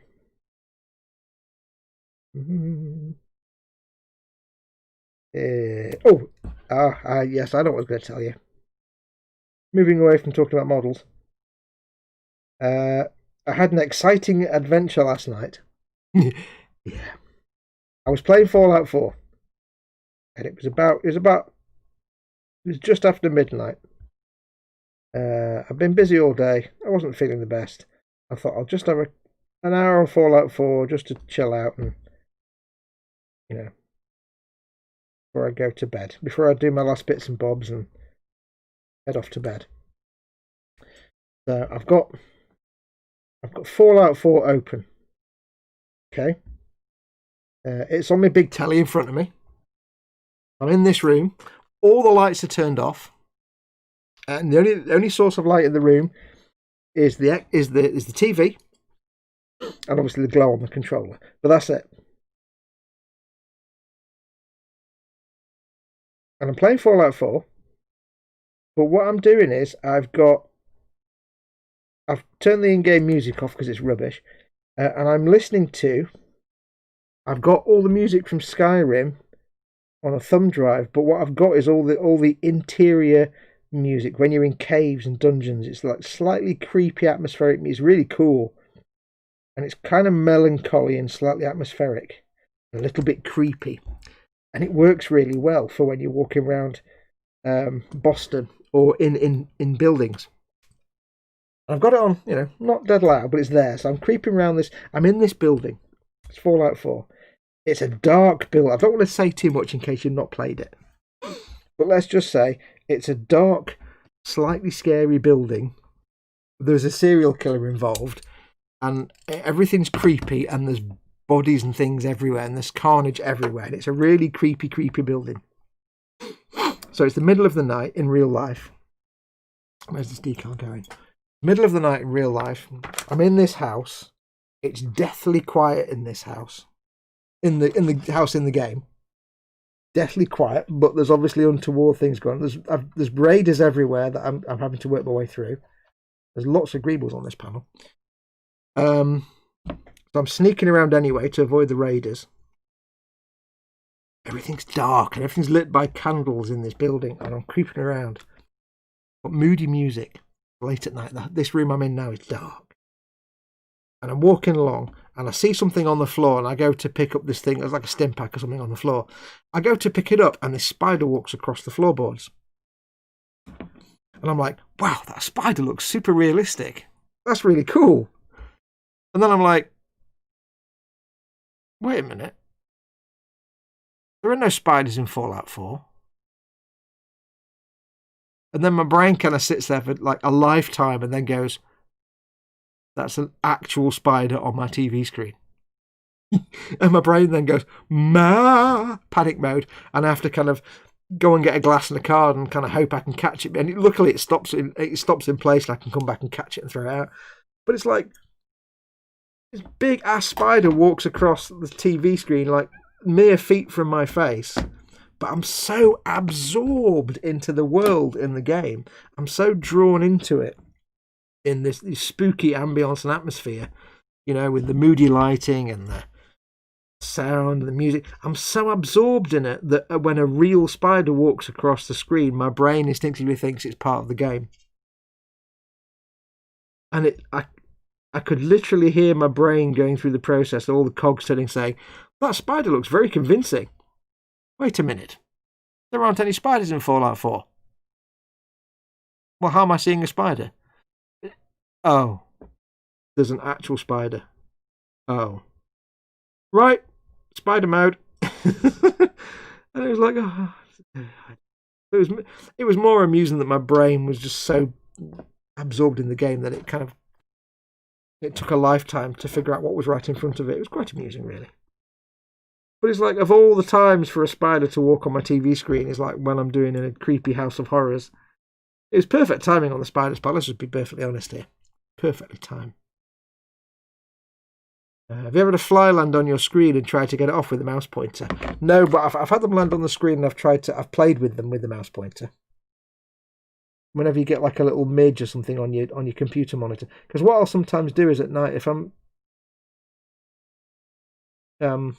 well, on the Xbox, turn the lights on, but sometimes at night, what I'll do is, if I know there's a little flying creature in the room that I want to get rid of, what I'll do is actually turn the lights off and just have the computer screen while I'm surfing the web. Because then I know what will happen is the creature will come and land on the screen. I can easily then catch it and throw it out if it's like a midge or a little insect of some sort. If it's a housefly, forget it. You can't catch them things anyway. Or very rarely. But yeah, sometimes like a housefly will land. If you get like a little blue bottle or something, a housefly, it'll land on the screen. So I'm like, I just play with it. I just start, because they react to the pointer a little bit sometimes. Well, I'm like messing with them with the mouse pointer. It's quite fun sometimes, seeing what they do. That didn't really line up very well, did it? Not even on camera, you spoon. Plenty of greebles of plenty on this panel here. Now, it's not quite lining up with this pipe, which is a little bit frustrating. I'm lining up with the edge here, which is good. It's not quite lining up with that pipe, so I may have to trim that decal later to take account of that pipe. But I don't want to do it yet because I've got a big, massive, huge fob-off greeble under there, under the decal that I need it to conform to, and that might adjust how it sits with this pipe. So I'm going to push it down against this pipe.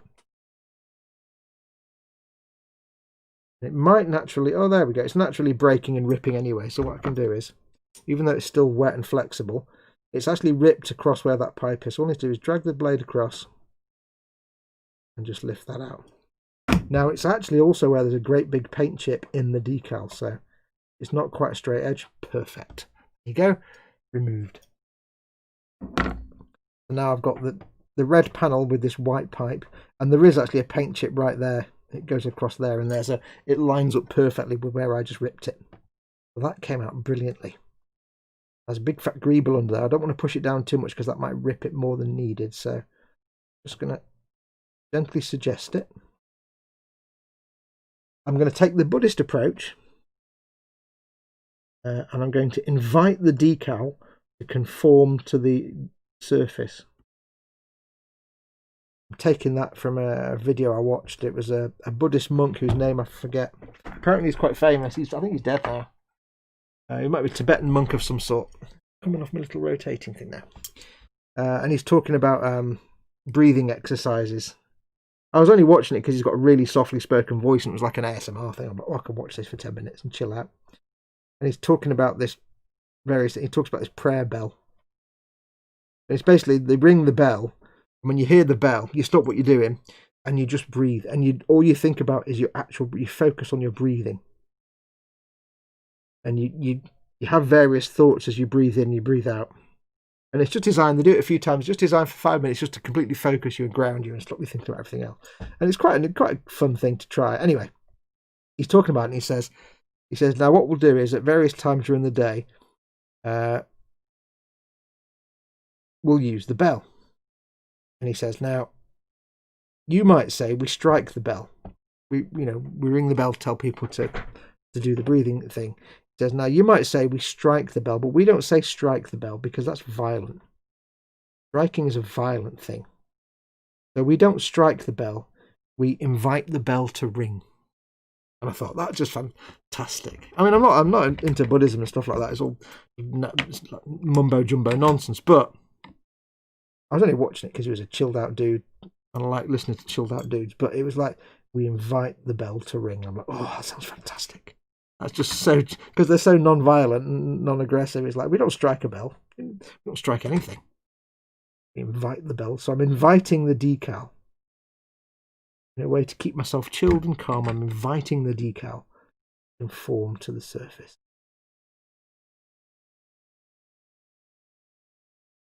Because I can't force the decal, because that's too violent. I don't force anything. Forcing is not in my nature. Invite the decal. If it doesn't conform, then I'll just beat the living shit out of it and force it to conform, and it'll have no goddamn choice. But for now, I'll invite it. You can see I'm being a bit generous with the I've just put MicroSOL on there without doing MicroSET. I wasn't paying attention. I was too busy inviting decals. Oh well, it'll be fine. It makes no difference really. I can put MicroSOL next time if I need to. Dad is off. Night everyone. I too am up early in the morning. I'll get my words out. Take care, Dad. Thank you really very very much for coming in. Take care. Give you a hug from me, and we'll speak to you soon. Take care, Dad. I used to work in an old pub which is supposed to be haunted, and I stayed there one night as I had to be up early for the beer delivery. I got up about 4:30 AM as I needed the toilet, says Paul Lyons, and whilst in the toilet, this empty pub, the hand dryer suddenly went on in the other toilet. All I can say is I am glad I was sitting down. yeah. Probably just a wiring issue, or it could be somebody that's taking the piss and messing around with you, but yeah.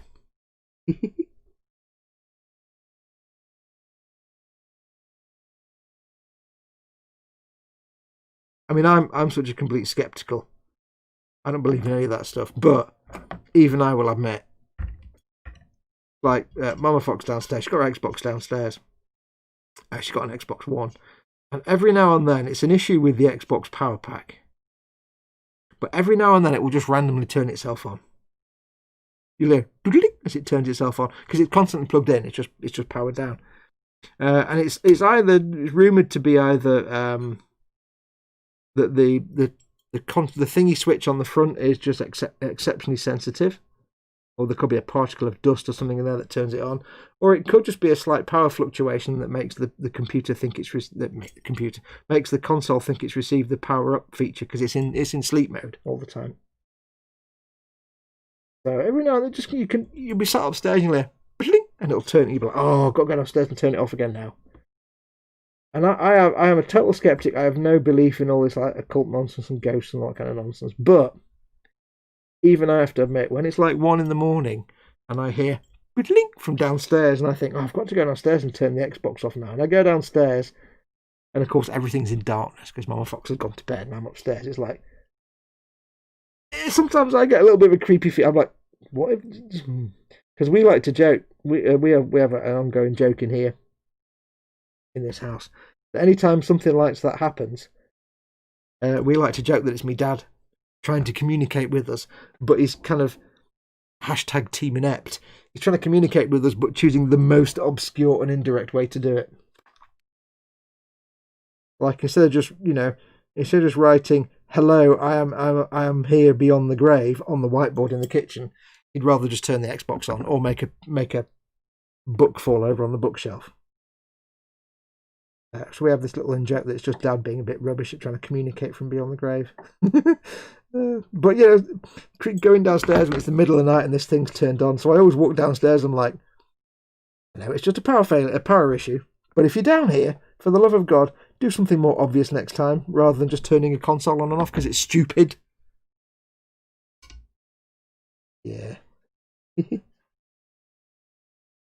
I think on some levels it's just an instinctual kind of response. It's not anything, logical thought doesn't really apply to it. Funny though. Even I get the little bit of the heebie-jeebies every now and then.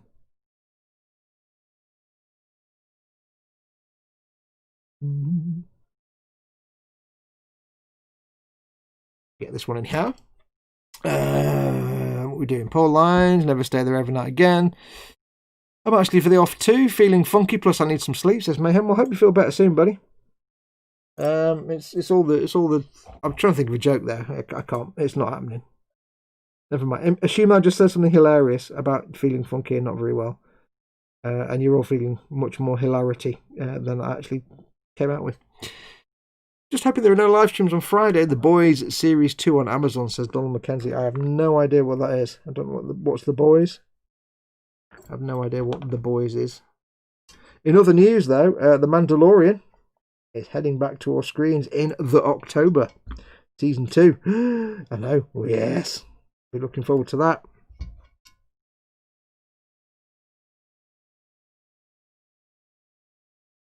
He's probably turning the Xbox on because he fancies a quick game. Yeah. That's Paul line. Yeah, we just had this ongoing joke. Every time something like that happens, it's just Dad being completely inept at trying to communicate from beyond the grave. It's like, we've been sat there downstairs and like a book will fall over on the bookshelf. It's like, for God's sake, Dad, there's a whiteboard in the kitchen. Can you not just write on that? If you can knock a book over, you can pick up the damn marker pen and write hello on the whiteboard, you spoon. It's funny. Because that would just be my dad, that would. Inept. He made the best vertical shelves you can imagine. I inherited his DIY skills, which is why I always say I'm a painter, not a builder. Yeah, bless him. He had his heart in the right place, but his DIY abilities were pretty much zero.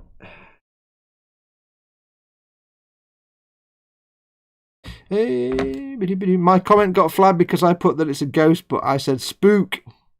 Said Edward. I didn't notice that your comment got flagged. I don't know why you get spook. I don't know why spook would be flagged. I don't know. It's automated. That's just YouTube being weird sometimes. Right, this is going into this little recessed pit here. A few little greebles for it to deal with. It's not bedding down 100%. We'll give it some MicroSOL. Sometimes when you've got these little square tick marks, these little square greebles, it will go down over them, but it will leave a little bit of a raised section where the decal just refuses to conform to a 90-degree edge. All you do is you run your blade along that edge to break the decal, and then it can bed down there.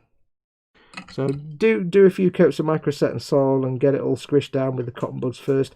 And as a last resort, if it's still not cooperating and bedding down, that's when you can go in with a little bit of the slicey, just a little tiny bit.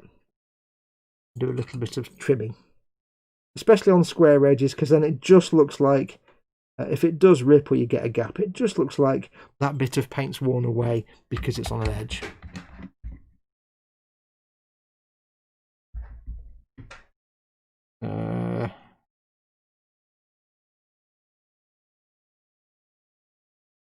Just reading a comment. Hello, Mama Fox. Hello. If there was such a thing as ghosts, says Quanomon, when I'm deaded, everyone gets a whoopee cushion. Yeah.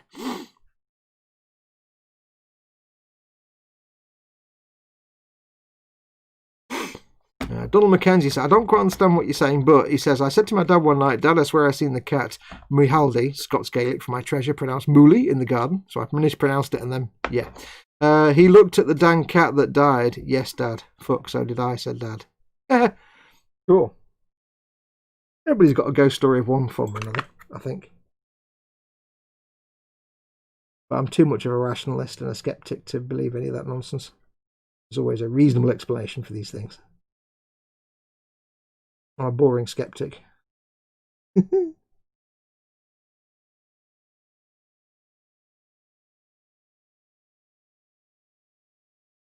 remember once, many years ago, my girlfriend at the time, she wasn't really, she was almost as big a skeptic as I was, but it was just kind of a silly fun thing to do. We thought, we went to some like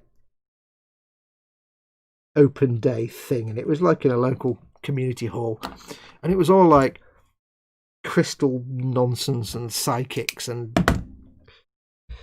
all that kind of bollocks, you know, people selling healing crystals, and it's all complete bollocks. And people that could read your aura, people that could like tell what you were in a past, all this kind of nonsense. And, you know, I got the guy to give me a reading as, you know, what was I in a past life? And he's going, oh, I can tell from your aura you were a Japanese, maybe you worked on a farm. And he's gone on, I was probably some like feudal prince or something, some nonsense. And other things, doing all these healing and reikis. And it was like, I came out of it and I'm like, wow, considering it was supposed to be a sort of a place for the relaxing and crystal healing, I just came out so stressed and angry because it was all bollocks. They're just taking money off people left, right and centre. And I was like, oh, it's the wrong effect and made me more angry and frustrated. I was more frustrated that people were suckered into this nonsense with their crystals and their tree hugging and their sandal wearing nonsense and their reiki and their flipping homeopathic nonsense. It's absolute garbage. And I was just frustrated that, you know, people are suckered into this. Crystal nonsense or crystal meth, says Ian Thompson. Depends. If you're in Florida, obviously you got a regular visit from the meth gators, then it's going to be crystal meth in it all the way. I think that one. Right, we're going to go back and get some MicroSOL. We've just done the MicroSET on that. Go back with the MicroSOL. The trick with these is to keep going back. When you're doing your decals, don't just do all your decals in one go. Go back and forth. So when you finish putting on a decal, by that point, the last lot you put on should now be ready for MicroSOL. MicroSOL. So go back and forth and try and limit yourself. Don't like put on 100 decals, because then you'll lose track of which ones you've done 3 coats and which ones have had 5 coats and which ones you did last night. You'll lose track of where you're up to. So just do a few at a time. And then when you've got like a good routine going on, just stop. It does mean it takes you longer to do decals, because you can't do like 100 decals in a night. Well, you can do, but you will easily lose track of where you're up to. So just like do a handful. So I now know, for example, I did some earlier on today that are on the other side, which I'll turn it over in a bit and we'll get some of them done. But I know, for example, now I've got those at the back and these ones here. So I can fuss with these now. I can do me MicroSET and MicroSOL. And by the time I do each one, the other ones will be dry. Houdini proved that psychics are a load of crap, says Paul Lyons. Or just common sense tells you that psychics are a load of crap. Where are we? Oh, do these, aren't I? Yes. Do. I actually get very angry with people that try and take money off people and try and do all that psychic nonsense, because it's preying on the preying on the gullible, basically preying on the weak and gullible, and it's all just nonsense and tricks, and it gets very angry.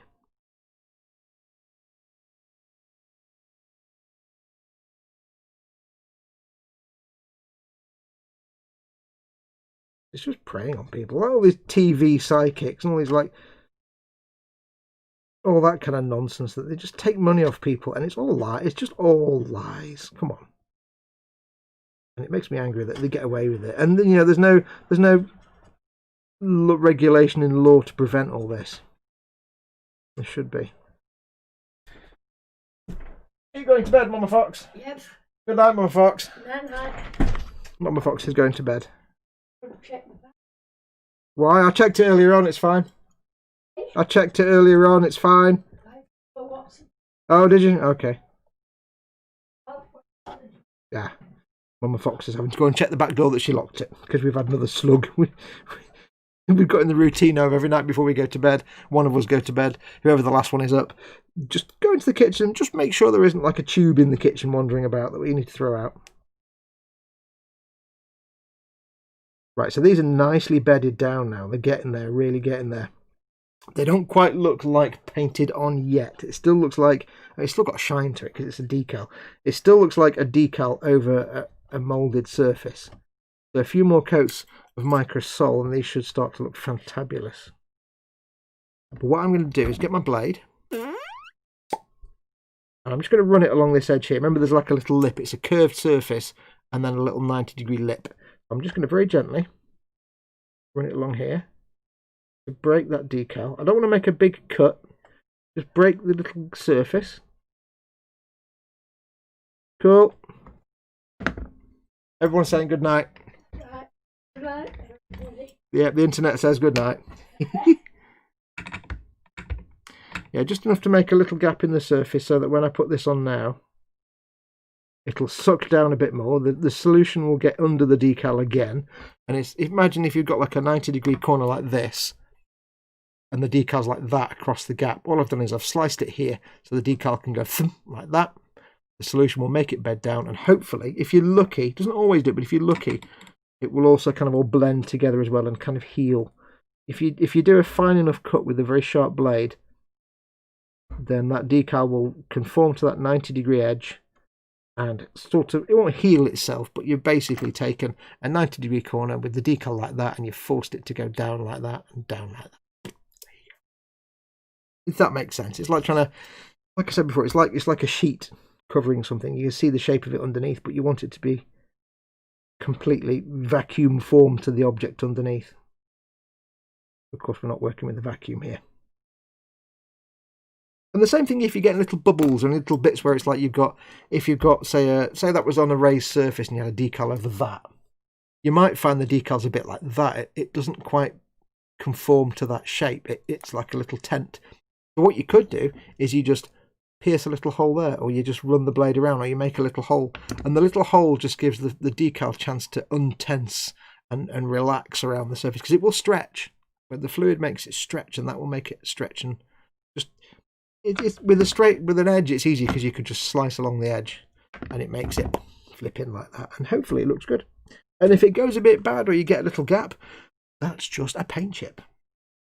Ian Thompson says, Fox, what matte varnish will you use on this? I will be using, I was going to use, well, if it was decent weather and I was being lazy, I would use Humbrol Rattle Can 49 matte varnish, because I can go psh, psh, psh, dead quickly. But assuming that it's going to be persisting down, and e-models don't have any 49 matte varnish in stock, I'll just use the premium matte varnish. I'd rather do the Rattle Can,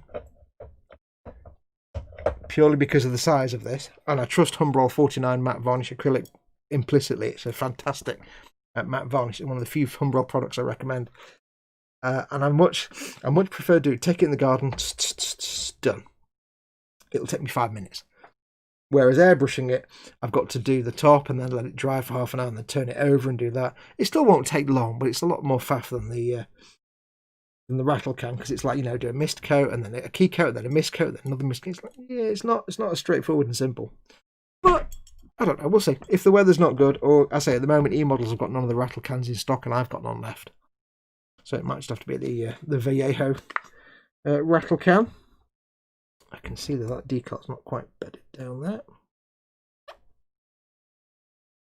You can use cocktail sticks to push a decal into an edge if you need to. Just use it that way. There's a lot of different things you could do. You'll get your feel for how decals work and behave, and how you can convince them to do things they don't want to necessarily do. You just find your own way of doing it, and you'll find your own feet, basically. Like here, there's a little square greeble here. It's not bedding down, so I'm going to slice it there. A little piercing motion, and then when I put fluid down on that again, it'll get rid of that little tent and make it bed down. And that's what we're trying to do with these decal setting solutions, is get things to bed down over surfaces so they look painted on. Paul Lyne says, my nan is about 93 and she tells anyone who knocks on the door trying to sell a service that her son does that job. So my dad has been a roofer, a builder, a gardener and a driveway layer.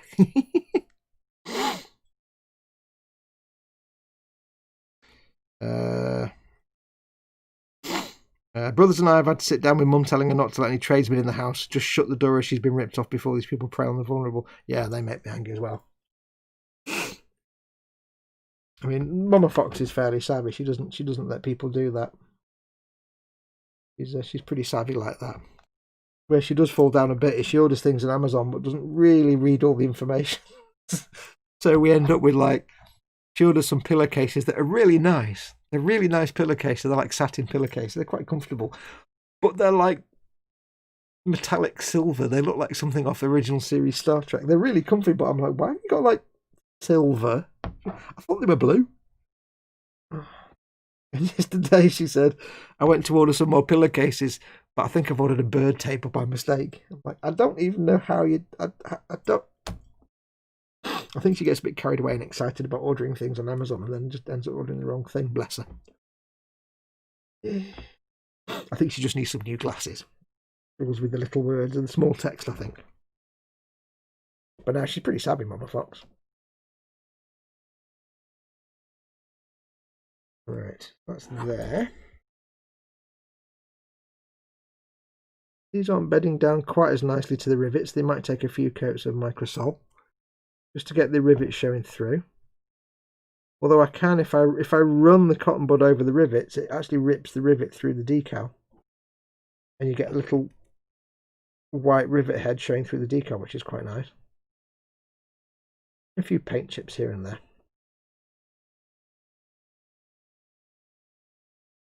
So handy hint, if you are making a model and it's not based on anything, if you're making up a model doing your own designs, you know, you can be a bit heavy-handed with decals, especially for weathering techniques. A few times when I've done the fine molds Falcon, I had issues sometimes, and this was an issue with the fine molds decals. Sometimes they just wouldn't go flat. You'd get the solutions on them and they go all wrinkly, like you get your MicroSOL, the decal will be all flat. You put the solution on there, it'll go all crinkly, and then it would dry, but it'd still have crinkles in it. And they'd be permanently locked in now, and you'd be like, oh, balls. Because it wouldn't be the paint.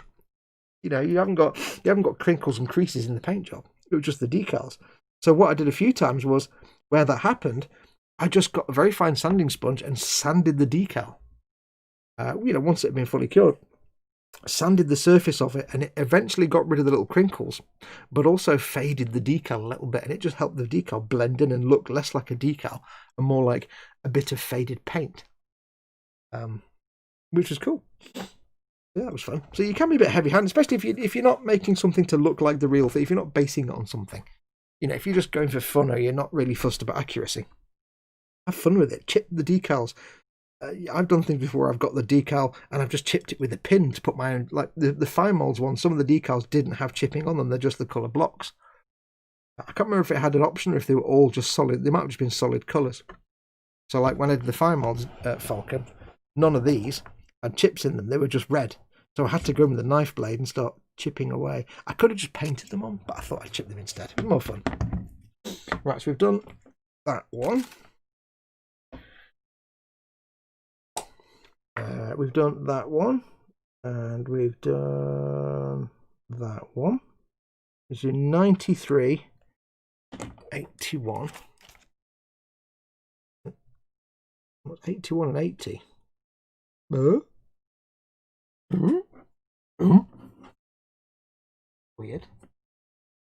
81 and 80. Vest. Oops. Oh, I see. Right, 81 and 80 is there. Oh, it's 93, you see. But yeah, I despise like psychics and all that kind of stuff. Yeah, they charge them and they try and, you know, commune with the dead and stuff, and it's all just bollocks. And yet they take money, and there should be a law, because it's deceit. It's blatant theft. They're taking money for just making nonsense up. And I don't know why it's not actually illegal. It should just be illegal, because it's just making crap up, taking money off people with no actual tangible product, and lying to them. It should just make it illegal.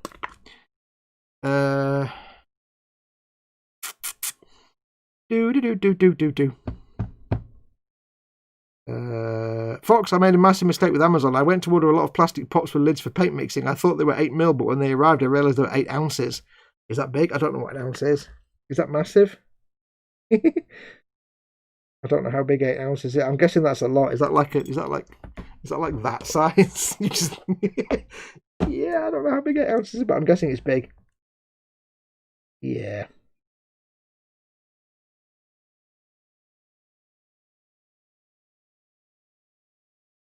Like those dice I ordered. I ordered 100 what I thought were going to be real gem red dice, you know, because I wanted some more translucent dice. And the advert, the thing in Amazon said 100 15mm by 15mm square cornered translucent dice, brackets brown. First warning. There's the first thing. But the photograph showed this big pile of real, proper ruby red dice, just like the ones I've already got from Warhammer Conquest. I thought, yeah, it's kind of a poorly worded, clearly a Chinese trader who's just you know, you get the products that are just like they're poorly worded, not very good English, and you think, yeah, okay, they've just made a mistake. The photograph shows them as like proper ruby red, and they turned out to be basically brown. They were like cola cubes, which they're still cool, they're still fine. I have now ordered some more actual proper ruby red ones. But even that was like... But that's more their fault for having a misleading diagram or photograph or whatever. I've ordered things before and realised it's completely the wrong product. I've done it myself. But Mama Fox does have a habit of like not reading the actual words.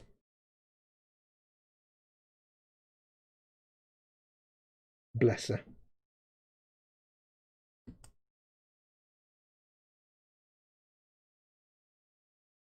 That trimmed. This has got a little sort of circular hole in it, but trimming circular holes like little bridge shapes is a right ball ache. There's not really much you can do other than try your best guess with little angular strokes. It's got like a arch shape cut out that you want to try and trim out.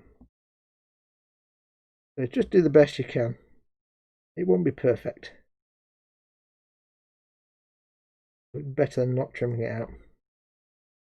Again, you just want to remove the clear film just so that when you're trying to make a decal fit, you're not having to trim off or sort out any clear film that's getting up in the way of the actual physical structure of the model. Better to trim it off now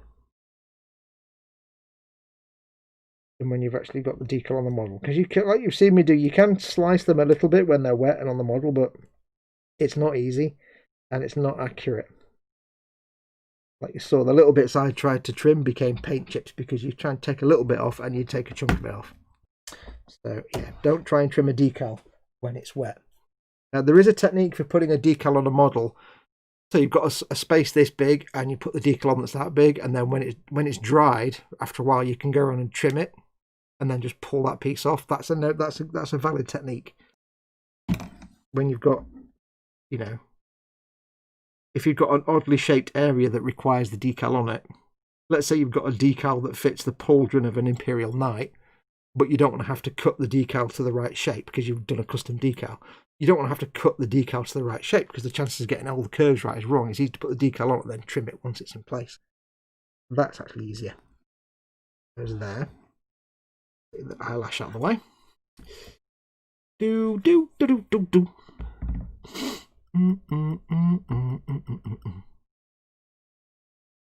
Donald says, sorry I'm popping in and out. A dude on the night shift is in a big job looking for advice.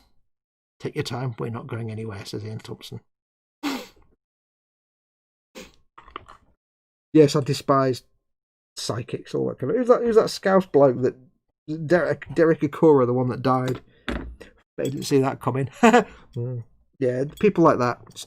Just no, and the sort of ghost huntery types, all that nonsense. And they're always. You notice how they're always really wealthy because there's enough suckers out there that give them money. That's why I'm angry. That's what they make me angry.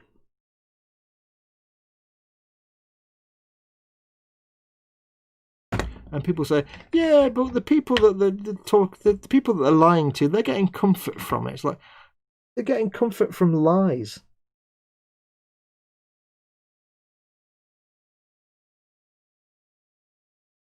And they're paying for it. It's just wrong. Horribly wrong. It's taking advantage of the vulnerable and the stupid. And much as there are many stupid people around, you shouldn't take advantage of them. I'm just fettling with this decal while I'm waiting for the other ones to dry. I used to laugh watching Mystic Meg on the lottery. She's a nightmare. She's a strange, strange woman. It's like watching Time Team. Every time on Time Team, every now and then they'll be like doing an archaeological, and some old bloke will turn up and say, well, I'm a dowser. I'm going to try and find a grave for you because I'm a dowser. I do dowsing. And you can just see Mick Aston there going like, oh, for fuck's sake. He didn't believe a word of it. And he's being really polite saying, what? Yeah. Trying to say basically, it's just nonsense. Go get to F. But he's not saying that out loud. Lots of little greebles on this panel now. This might be an interesting challenge. Yeah, and it's like, I was watching one the other day where they're digging some like Saxon or Iron Age graves, and they can't quite find these graves. They know there's graves, burials somewhere in this site. And like some old duffer turns up, like some local bloke, and he's like, oh, I do dowsing, I can find it. And he walks into the middle of this trench. And he stands there with his stupid little pendulum. And he's like, yep, there's definitely a body here. I can tell you there'll be human remains here, right where I'm stood. And then the camera pulls back to, first and foremost, Dr. Alice Roberts. Oh, I love Dr. Alice Roberts. She stood there. And Mick the Dig stood there. And Mick the Dig just says to Alice Roberts, that's the natural. That's just bedrock. And she's like, yep, pretty much. So what they're saying is, he's saying there's a body buried here, and they're just saying there's nothing buried there because that's the natural bedrock where everything stops. Talking nonsense. Dowsing, all that kind of nonsense. It's all just nonsense. Magical thinking. Actually go to, I'm not sure where this panel actually starts and stops. Ripped, right? You've got to be careful pulling decals around, but if they do rip, it's usually fixable like that. Just rip them, but it'll be healable because when it's not ripped apart, it's just ripped open. So when you put the solution down, it'll heal back again. It'll be fine there. That will suffice, I think. There we go. Stab. Get squished down. There's lots of little greebles on this panel, so it'll be a challenge to get them all looking nice and neat.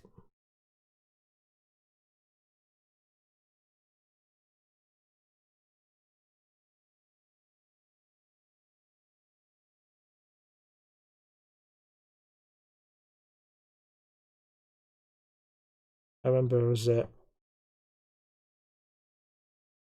of my friends once. We were doing something, and she brought one of her mates along, and her mate was some hippy dippy type who claimed to be psychic. She said, oh yes, I've got psychic abilities. Oh yes, she didn't, obviously. And I just said to my mate, I said, don't ever bring me out into a group setting where she's here again, because I just want to punch her because she's just talking bollocks. And it's like, that's all she talked about as well. It was like really boring. I'm just like, I had to be polite. I didn't, because she wasn't my friend. It's not me for me to, totally shoot her down in flames, because, that's putting my friend in an awkward position. So I didn't say anything, but I said, don't bring me out in a group when she's there again, because she's just punchable. She's just lying.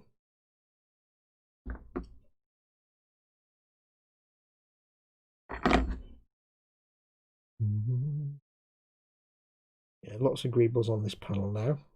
A couple of rips already, but that's fine. They'll heal when I put the solutions down.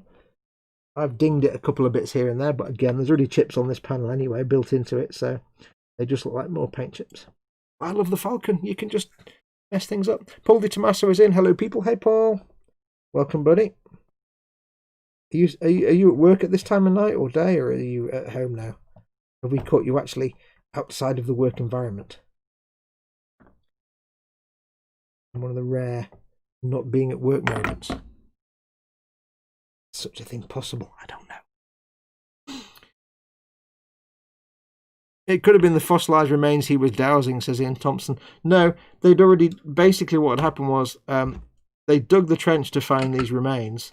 But basically, when you dig an archaeological trench for remains, you dig down through all the soil and everything else. But when you hit the bedrock, there's nothing below that. It's just bedrock. Because Iron Age burials, they didn't carve. They didn't dig holes into the bedrock. They just dig holes into the soil. If they hit the bedrock, they go somewhere else. So when you hit the bedrock, that's when they just close the trench down because there's nothing else there. And he's like, "Yep, there's definitely a body under here." It's like, yeah, that's kind of granite, mate. You're not going to find a burial grave in granite, not in the Iron Age. They just kind of smiled sweetly and let the old guy wander off. But it's so funny. Every time somebody comes along and says, "I can do dowsing," and you can just see Mikasa rolling his eyes like, "Oh, for God's sake, humour the old git and get rid of him, please." Because you can't sit there and take the piss out of him on telly.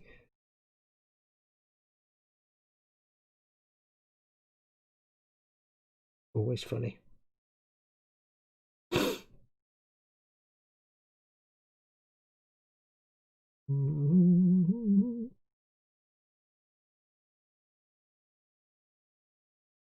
Where are we up to? How you doing, Paul, anyway? How you doing, buddy? Hopefully you're alright. The only bones in that spot were his own, says Paul Lyons. He's doused himself. Yeah.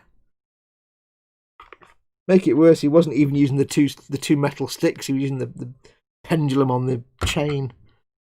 Very Tintin, very Professor Calculus. Absolutely nonsense.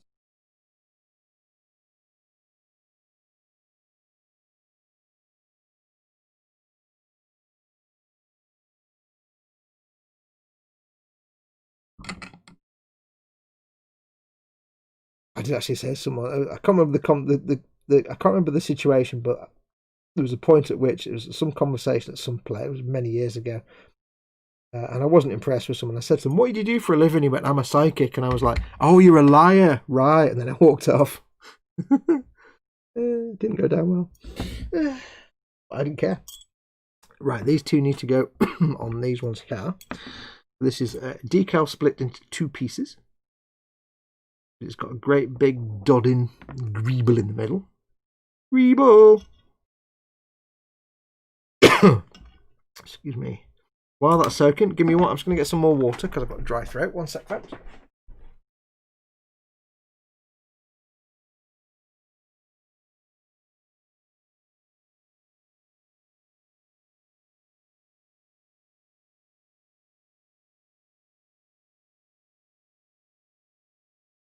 That's better. That's Tetley. Yes, I am. I'm not like I'm not an expert in sciences and things, but I am scientifically literate, and I have no patience at all with woo-woo nonsense, made-up psychic crystal nonsense, homeopathic, all that kind of crap. No.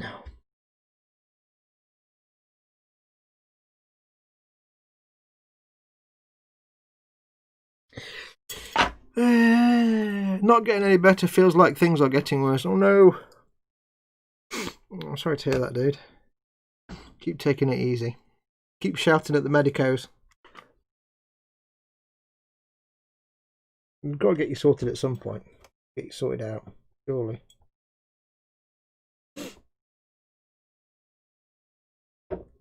But while they're doing that, that's what we're here for. We are your distractions. Why we do all these live streams, so that people can be distracted from the everyday nonsense.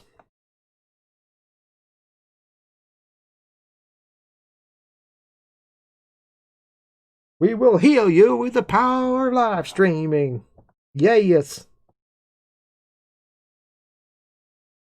Sending you the good vibration. I hate that. Talking of skepticism and all that kind of nonsense. I will heal you with the healing power of the internet. I'm sending you the good thoughts. Yes. You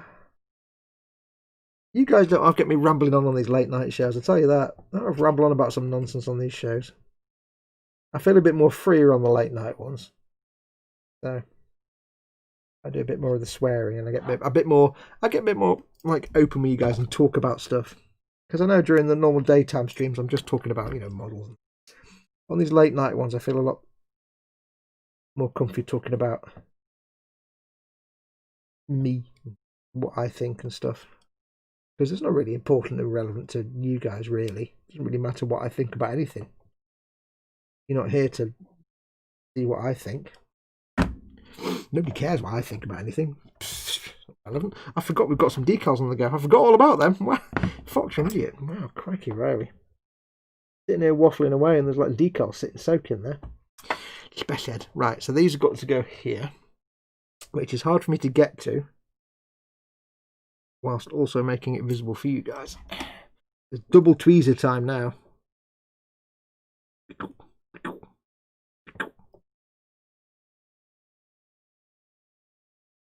I've just remembered that we had Chinese for dinner tonight.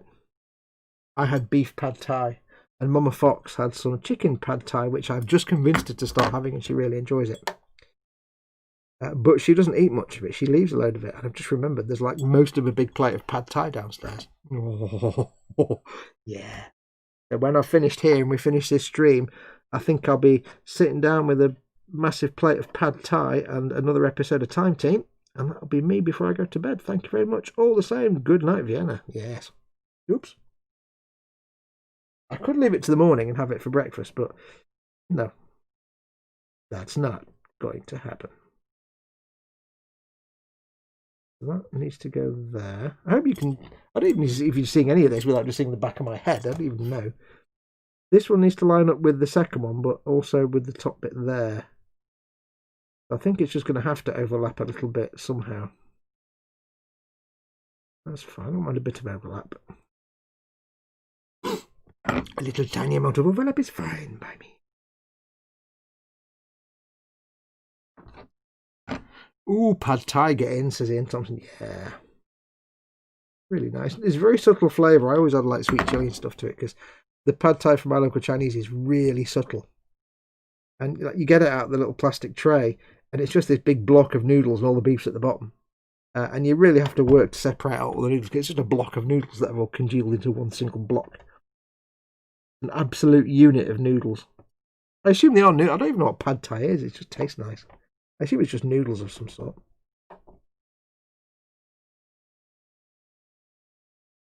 Some sort of noodles, I think.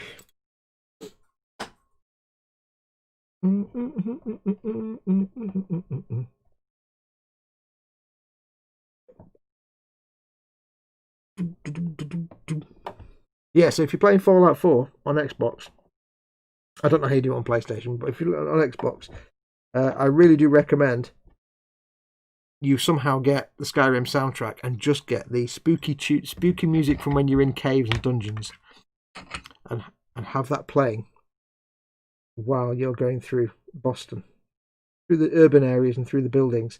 I basically got it on it's a 3-hour long, about 6 different tracks, and I've got it as a 3-hour long single wave sound file. I edited it into a 3-hour long looped thing. On Xbox, what you do is you put your music on a thumb drive and you download an app called Simple Background Music Player, I think. Simple Background Music app or something like that. And it's just an app that literally plays whatever music is on the thumb drive whilst you're playing a game, because there's no actual background music option on the Xbox. You can get music onto the Xbox hard drive, but you have to use like third party. You can get them in the Xbox App Store, but you have to use like third party file explorer programs. But then most of the music software won't play the music whilst you're playing a game. So this Simple Background Music app just plays the music on the thumb drive and doesn't care if you're playing a game at the same time. It's great. I love it. Really moody. Second dinner with Thai food is great, says Angus Hallett. Then I shall have second dinner. Second dinner? Are you a hobbit? No, I'm taller than Paul and Chris. Than Chris and Dave. Angus Hallett says, I had a leftover spaghetti sauce sandwich for second dinner. Midnight snackish time, says Edward Leonard. Absolutely. I mean, yeah, I'll sit down. because the thing is, I'm on my new dental care routine now. As well as being a low-fat diet, I've also got like the two things to do. So basically, for most of this is probably normal routine, but basically it's a case of I have to make sure I floss, interdental brush, and brush my teeth before I go to bed. But I have to make sure it's at least half an hour after eating and not before. I didn't know all these things. When I had my teeth out, I learned a lot about how to look after my teeth. Because I grew up in the 70s, we never taught this stuff. So as long as I've got half an hour between eating and then brushing my teeth before I go to bed. And this may sound weird, but I actually enjoy, because the dentist says to me, she says, right, from now on, I didn't know these things, but from now on, you absolutely have to spend 10 minutes every day with the interdental brushes. You must do it. I'm like, okay, we can do that. But I'm like, in my brain, I'm like, oh, I don't like the idea of sticking things between my teeth. Oh, it's grossing me. It's going to be painful. I don't like it. So I got myself a little interdental brushes, some TP or Tepe interdental brushes. And you know what? I love it. I just stand there for 10 minutes, 10 or 15 minutes, wiggling the brushes around, getting all the crud out from between my teeth if there is any. If I've been eating nuts, because I like eating a lot, like I get little bags of nuts and stuff. Oh, there's a piece of decal just come off. Yeah, no man, we'll leave it off. Leave it off. If I've been eating nuts and there are bugger for little bits between your teeth, I can stand there quite happily doing that. 10 minutes, 15 minutes, and it's just really like, it's chill out time. I'm in the bathroom, 1:30 at night, everything's quiet, quietly sorting my teeth out. And I always have the deepest of thoughts when I'm doing it. It's like a real kind of end of day, wind down, 10-15 minute chill out time. So I look forward to it now. I'm like, yay! So I just sit there and have the deepest of thoughts. Weebadoodles. Hey, Weebadoodles. Not seen you for ages, buddy. I didn't even know you're in chat. I'm sceptical and don't believe a lot of it, but I have a couple of friends who are spiritually types and they're pretty harmless, so I enjoy listening to them. Yeah. I know for a lot of people they're kind of harmless. It just frustrates me that people believe it. And I'm like, I can't, I have to really fight the urge to say, you're an idiot. Please, just, can you use your brain? It's really hard for me to sit by and let someone be stupid. I can't voluntarily let someone be stupid. It's kind of just doesn't work. It doesn't work in my mind, especially if they're my friends.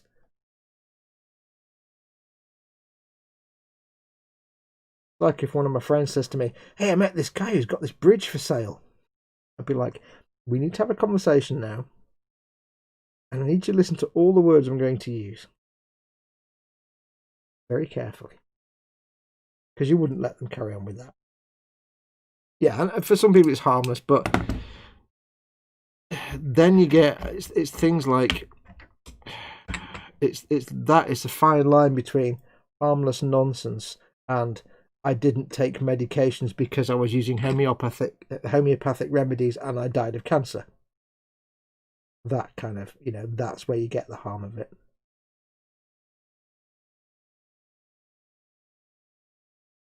People who put faith in nonsense when it comes to their health, that's when it gets dangerous. Or the health of others, that's when it gets dangerous. Because it's one thing having fun being into all the spiritual nonsense, crystal healing and all that garbage. It's another thing when suddenly your family member is very, very ill and needs medical attention and you're preferring to give them a tincture of some crap or other that's actually just water, or using healing crystals, or getting them to inject turmeric, or getting someone to inject them with turmeric, or some such nonsense. That's when it gets dangerous, and that's why I get angry about it. Because on an individual level, it might just be somebody being harmless and having fun, or thinking it's real, and but it's when the more people that just do that, then the more it gets sort of mainstream acceptance, and then that's when it gets dangerous.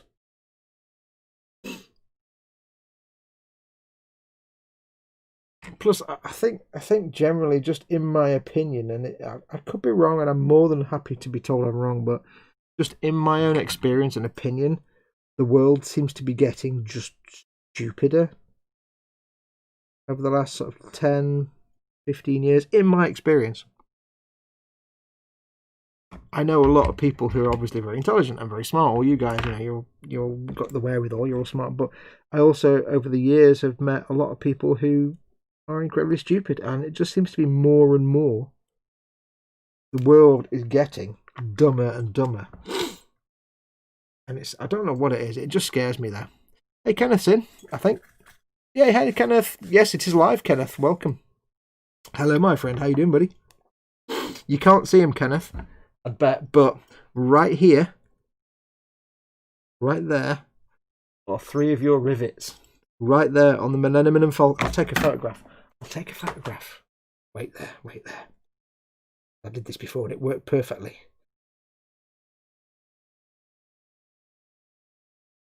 I can't, it's too close. There we go. Oh, that didn't work. Hang on. I can't do it from a funny angle. There we go. I think I just took one of them live photos. It's got 500 photos in one shot. Where are we? There are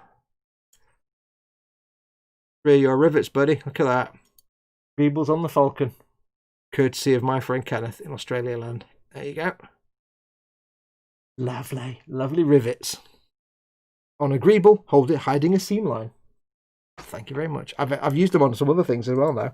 I've used them a few times now and they're really brilliant. Very odd seeing Fox streaming in the morning. It is almost the morning here as well. Well, I was doing these decals anyway, and I don't mind doing. I'm going to be up till kind of this time doing this. And I thought I might as well hang out with you guys. But it's nice to actually be doing it at a time when you can come in the stream as well. It's nice to see you, buddy. But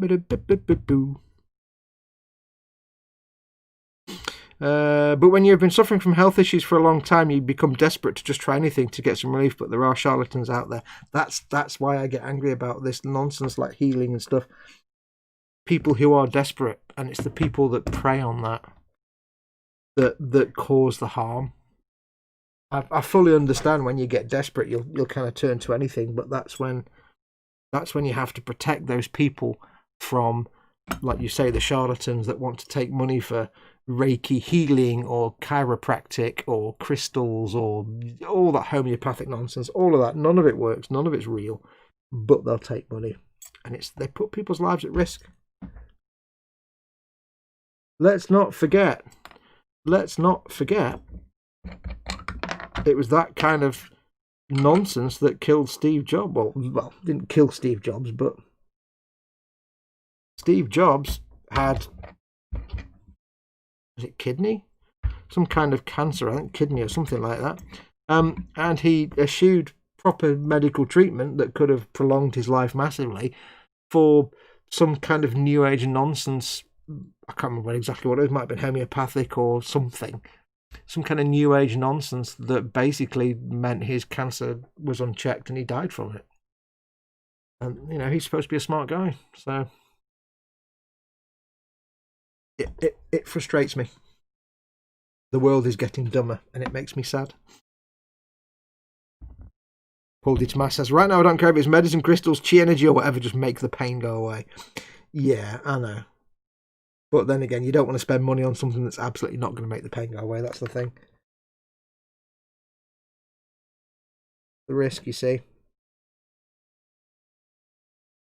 You have to spend the money, but do you want to spend the money on something that will actually help or something that make no difference at all? Especially when it's, you've got to spend all that money anyway, but in countries where you have to spend that money. Dad told me you used some on it, but I found it hard to believe that the Falcon had rivets, but seeing the photo, it makes sense. My thinking was that at that particular point on the model, there was a little mould line, a little seam line that I couldn't get rid of. I couldn't fill it because it was all this moulded detail that I couldn't fill in. It's beyond my skill to fill it and retain the curves and lines. So I looked at a photograph of the full-size studio model that they had, not the model, but the actual full-size Falcon that they walk into, the big life-size one in New Hope. And some of the photographs of the full-size set, it looked like there was something there, like a little panel or a little box or something just about there. And I thought, brilliant, I can now make up a greeble and put that on there and cover that line up. And because I'm lazy, I covered it up. But because the whole ship is covered in little greebles and boxes and little tick marks and all kinds of bits and bobs. It just looks like another greeble. It's just brilliant. So yes, thank you for those rivets. I've used them on there, and I've used them on. I've put it away now. Let me find it. I used them on. You won't have seen this. This Warhammer crane I was building. There are two plates here, little plates of plastic that I put on to cover a gap again, a little seam line that was easier to put some plastic plate on. And you can't see them, but there's a rivet in each corner to make it look like a piece of bolted on boilerplate. So again, rivets used on that as well. Yeah. I've got to tell you, Kenneth. I've got to tell you, putting the rivets on, it's really quite relaxing. And just get my knife, get a rivet, glue. Quite relaxing to do, and they look great. So thank you for that. Can't thank you enough for those. The placebo effect can be a powerful thing, I think, though from research I believe acupuncture does have medical benefits. No, acupuncture has no medical benefits whatsoever. There is no evidence to suggest it has any of that. They often trot out the thing that, well, there's loads of reports on acupuncture that show it works, and if you actually read into it fully, all the studies done on acupuncture either say proper fully blinded studies that say, double blind studies that say no, there's no difference. They actually say there's no difference between placebo effect and acupuncture, which means acupuncture does nothing because the placebo effect is real, but acupuncture just does the same as that, which means acupuncture does nothing. Or if they're not proper monitored double-blind tests, then they're just heavily biased and towards, there's p-hacking and other things going on. There's lots of dubious. The studies are either genuine studies which show there's no effect, or they're fake studies done by supporters of acupuncture to make it look like the acupuncture. It doesn't work. It doesn't work. Acupuncture counts on the argument from antiquity logical fallacy, which suggests people have been doing it for thousands of years, so it must work. No. Because for acupuncture to work means that the concept of chi must be and channeling energy through the body. No, that's all bollocks. No, acupuncture doesn't work. There is no properly double-blinded, sanctioned testing or study that actually shows any benefit or usage from acupuncture other than the placebo effect, which means that there's no difference between paying for acupuncture or your doctor telling you to drink some water that's magical and will cure any illness. There's exactly the same effect. So yeah, don't waste your money on acupuncture. No difference. Like when the lads got angry at me for fasting because the fasting would make my brain cells regrow, said Kenneth. Yeah, exactly. He was lying and talking rubbish. And we were worried for you. But you stopped doing that. And that's good. Yeah, that's the kind of thing that puts people at risk. Because those kind of people, Kenneth, all they're there for is to make money, and they don't care if people get harmed in the process. The only people that you should listen to for medical advice ever are actual trained medical professionals who've got 5 to 10 years of actual medical training and experience in that field.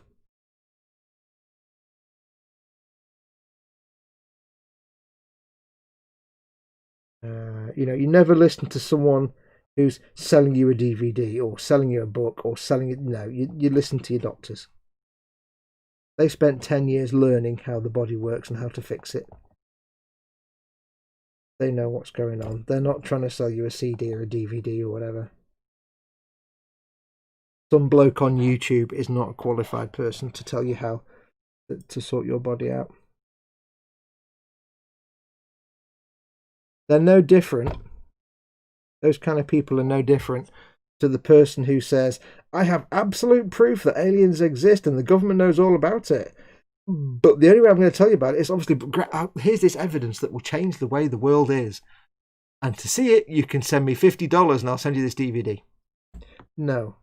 If you had that kind of information, you'd just tell the world. You wouldn't sell it on DVD. The moment somebody has a book or a DVD or a video that's behind a paywall, you can disregard every single thing they say. Do. Clinically proven means in a clinic, not necessarily accredited or unbiased. Yeah, exactly. Clinically proven just says we did a study of X, Y, and Z, but it doesn't mean it was a proper study under proper clinical conditions with, scientists.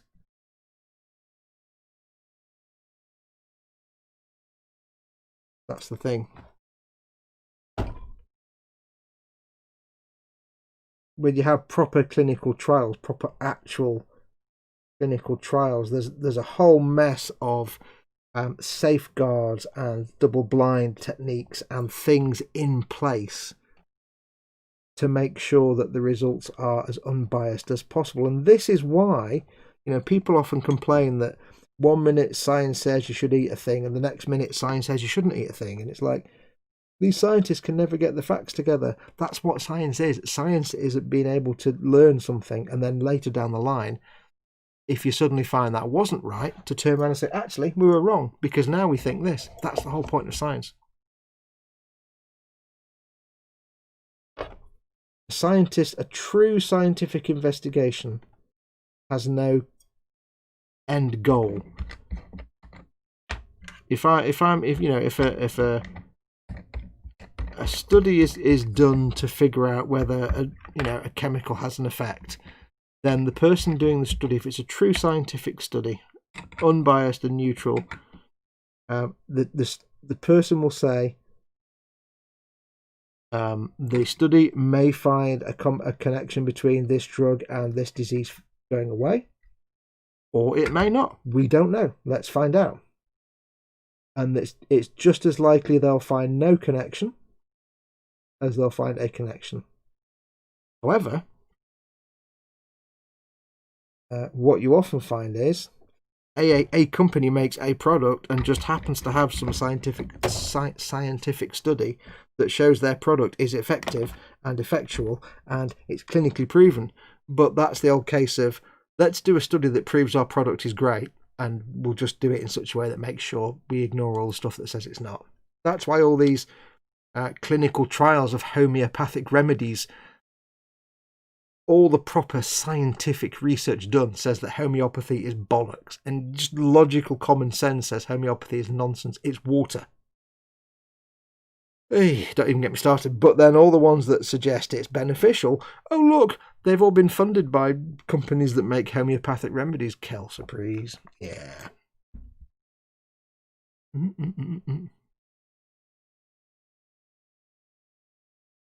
I'm calling it a night, dudes. Have fun. I'll catch you on later on. Body is still in work mode, says Modeler. Well, take care, buddy. Thanks for coming in. Don't let the bed bugs bite, especially radioactive ones. Kenneth says, I find I use the rivets and bolts lots when I have them already made. Do you need more? I've still got tons left for the moment, buddy. But I will actually take more off you in the future. Although you must let me give you some money or something, or do something in return for you. Because it's not fair for you just to send me all these things. I need to send you something back at some point. When I can post things again, I can post something to Dad to send back to you. But I'm okay for the moment. But because I do a lot of Warhammer, I think I'll use quite a lot of rivets. They are really nice though. But thank you. I'll let you know if I need some. Phil Lewis says, I suffered years of continual muscular back pain spasms and the NHS physios couldn't find anything that was causing it. Finally, work sent me to their occupational health physio who identified that one leg was shorter than the other. Yeah, that can happen.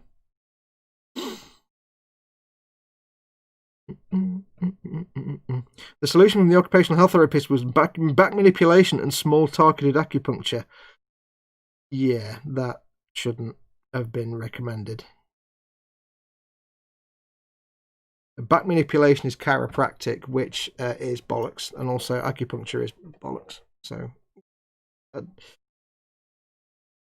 was skeptical about the acupuncture, but along with the manipulation, it seemed to do the trick. The thing about chiropractic is that there can be some benefit to manipulation of the bones of the spine to a certain degree. It's not impossible that having a bit of a back massage might actually sort things out a little bit. But in terms of their claims of it being a remedy for cancer, asthma, eczema, a million other things. That's based on the original nonsense that was made up by, I forget his name, the guy that made it up, which was to do with some energy throughout the body. And the reason that you get, say, cancer in the armpit is because the energy is blocked from getting from A to B, and by manipulating the bones of the spine, you can make sure the energy flows from A to B, and it's all unabashed bollocks. So although there is, you may have got some benefit from, this is as far as I've been able to tell, you can get some benefit from some manipulation, because it can, it's just like having a good massage or a bit of a workout. It might just fix something that needs a bit of adjustment. It's still not, there's nothing else going on in chiropractic. There was a big, long lawsuit, and I could be getting this wrong. It was. I can't remember if it was the British Chiropractic Association or British Homeopathic Association. It might have been the British Chiropractic Association. Simon Singh is a science writer, and he basically called out. It might be the British Chiropractic Association. That chiropractic was just a nonsense and shouldn't be offered on the NHS and shouldn't be considered a medical profession, because it's not medically proven to be any beneficial, apart from it might ease a bit of back pain if you wiggle the back around a bit. And they sued him, and they tried to sue him for about 2 or 3 years, and it just it totally fell on their arse. They totally fell on their arse with it, and they tried to sue him for libel, I think. And it just fell out. It actually changed a lot of libel laws in this country, but it totally backfired because they couldn't prove that it was real. Oh,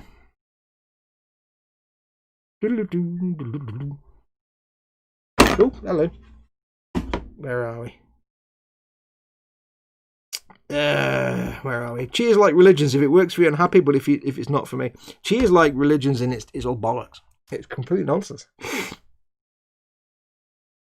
Phil Lewis says, it turns out I was compensating for the small tilt for years, but as I got older, my body wasn't able to compensate anymore. See, that makes sense. That makes absolute sense. You're adjusting without realizing it. You're adjusting for this imbalance between the length of your two legs, and that's going to have an effect on your spine and your body. So some manipulation by the chiropractor is obviously going to have some effect.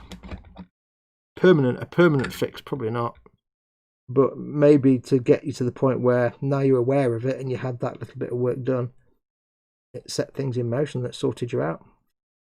But it doesn't get around the fact that chiropractic in of itself is nonsense. I mean, they were literally suggesting that, and part of this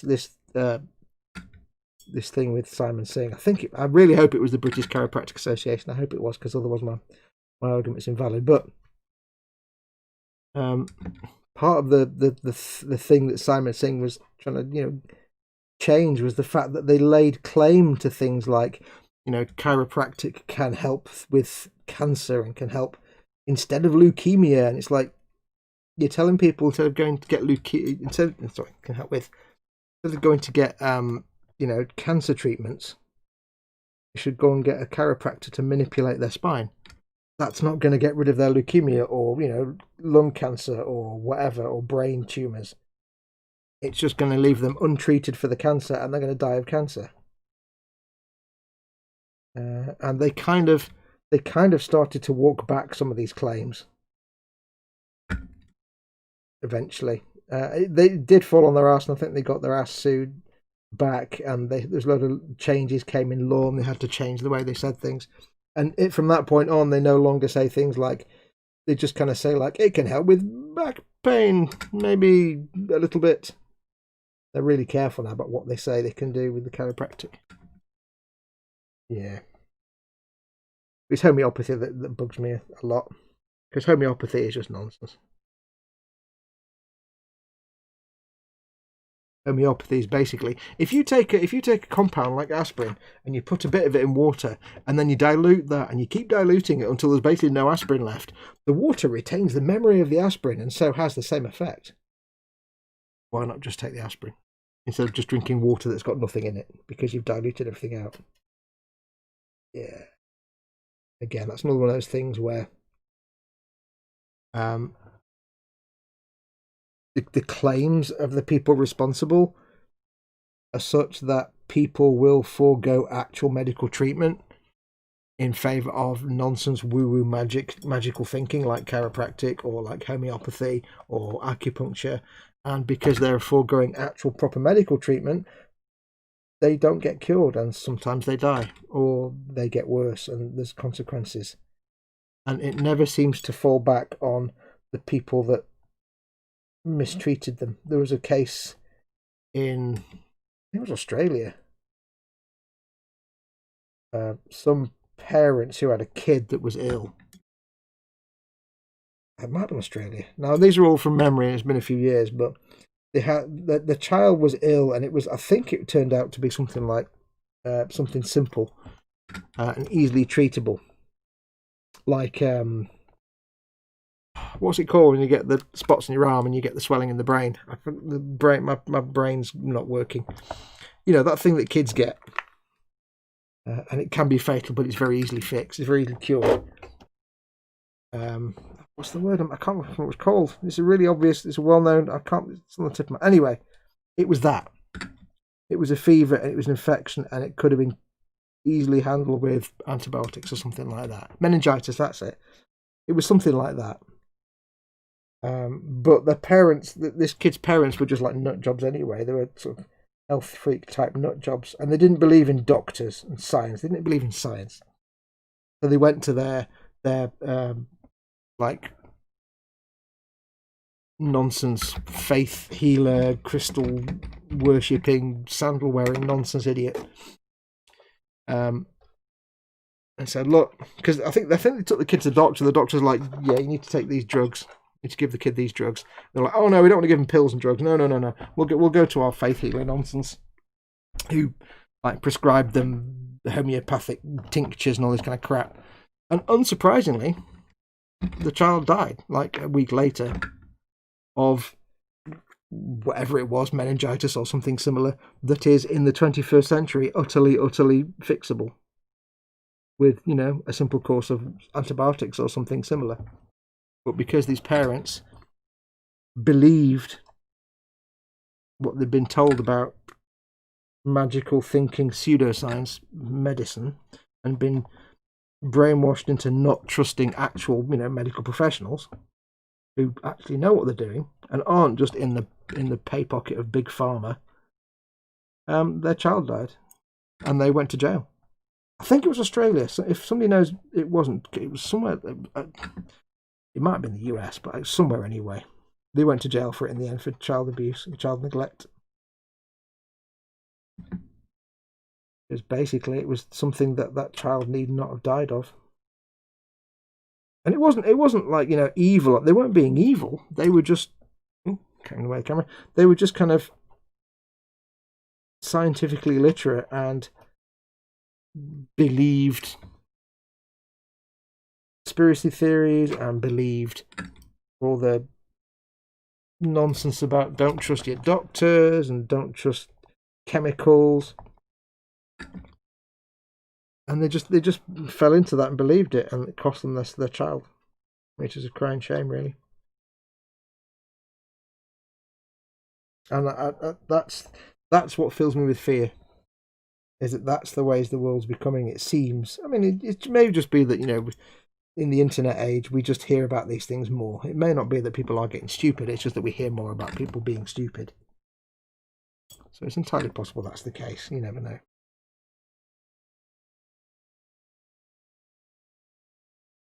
I'm on a right little rant tonight, aren't I? Yeah. Did you put the decal on the back that says we break for nobody yet? Nope, that's still on there. Not done that one yet. I have no faith in faith healers, says Phil Lewis. Late night stream, eh, says George. Hey, George. Yeah, still going. Technically an early morning stream now, says Kenneth. Absolutely. Ooh, burpage. Not too late night stream, though, because at some point I want to go and eat me pad thai that Mama Fox didn't finish. And I've got to tell you, lifting this thing up to turn it over to do the side, it's a pain in the arse. It's just a living nightmare. Because I'm having to look underneath and see what everything's resting on. because I've got it on 3 little spray bottle lids, but what I'm trying to do is get the lid there, and there, because I don't want to get the gun crushed. I can't take this bit off because of the way I've built the interior. Let's see how these little bits are doing, these goose feathers. I hope I hope the healer was in prison for his part. I don't think she was. Or she might have been. I can't remember. I think the healer was also jailed. But because effectively the healer had said, "Don't get the treatment. Do this instead." And I think there was another similar. I remember reading about a similar one where it was a child with cancer, childhood leukemia, and same thing. The nonsense crystal waving Reiki healer homeopathic. What are they called? Naturopathy. That's it. Naturopath. Saying, yeah, don't take all the drugs from the doctor. You don't need chemotherapy. Don't do that. That's evil nonsense poisons. Take these tinctures of some crap or other. And of course the kid died of cancer. So that was a different one though, I think. But yeah, you do hear these stories. The Skeptics Guide to the Universe podcast, they have a section every now and then where they have a section called "But What's the Harm?" And they specifically talk about a news story, whatever's current at the time, about somebody who actually died because of magical thinking. Because the thing always is, yeah, well, my friend likes her, my friend's into homeopathy. What's the harm? The harm is when somebody does that instead of actual proper medical treatment. It dies. That's the harm. My ignorance is just as good as your knowledge, says Retro Rabbit, quote from Isaac Asimov. What time is it in the UK? It is 20 past midnight, so it's not that late. Paul Thomas says, the power of Christ compels you. Yes, yes. Phil Lewis says, I've been 7 years without any serious episode of back pain since the physio treatment. Then it may have just been that it was just some sort of manipulation of your back muscles and spine that helped. But that's probably, aside from it being anything to do with chiropractic, it's probably just something out of alignment and they jiggled it back. Which is what I think chiropractic has been reduced to now, to be fair. I think now if you go to a chiropractic, I don't know what they're called, a chiropractor, I don't think they can anymore they can say that they're qualified to cure cancer and herpes and brain farts and eczema and cysts and thrips.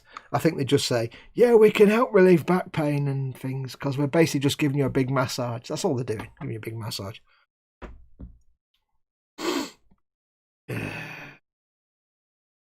Donald McKenzie, I work in a place where we split the atom. The amount of people I work with that don't believe in chocolate velociraptor is unbelievable. Yeah. Stupid. They can't help my brain farts? Damn, says George Gabriel. No one can help your brain farts, dude.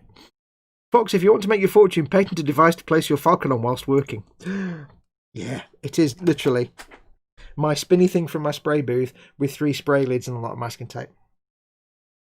Although I've not lined them up very well. Because last time I did one of these, I used little lids from like Humbrol spray bottles. These are actually lids from Citadel primer tins, and they're bigger, and it doesn't work quite as well. So it's a little bit wibbly wobbly. It works. What I've not figured out is how I'm going to, when I need to put decals on the side walls, I think I'm going to have to put that whole assembly on top of something up here somewhere, so I can work on the side of the Falcon. It'll be a bit challenging. I've got some little bubbles in this grey bit here. You can't see maybe, but there's little bubbles coming up from somewhere. This needs to be dealt with. I don't want little bubbles. I don't know why. There should be no air trapped under there at all. We'll make a little incision. Obviously something's got under there somehow. Make a little incision into the decal. We shall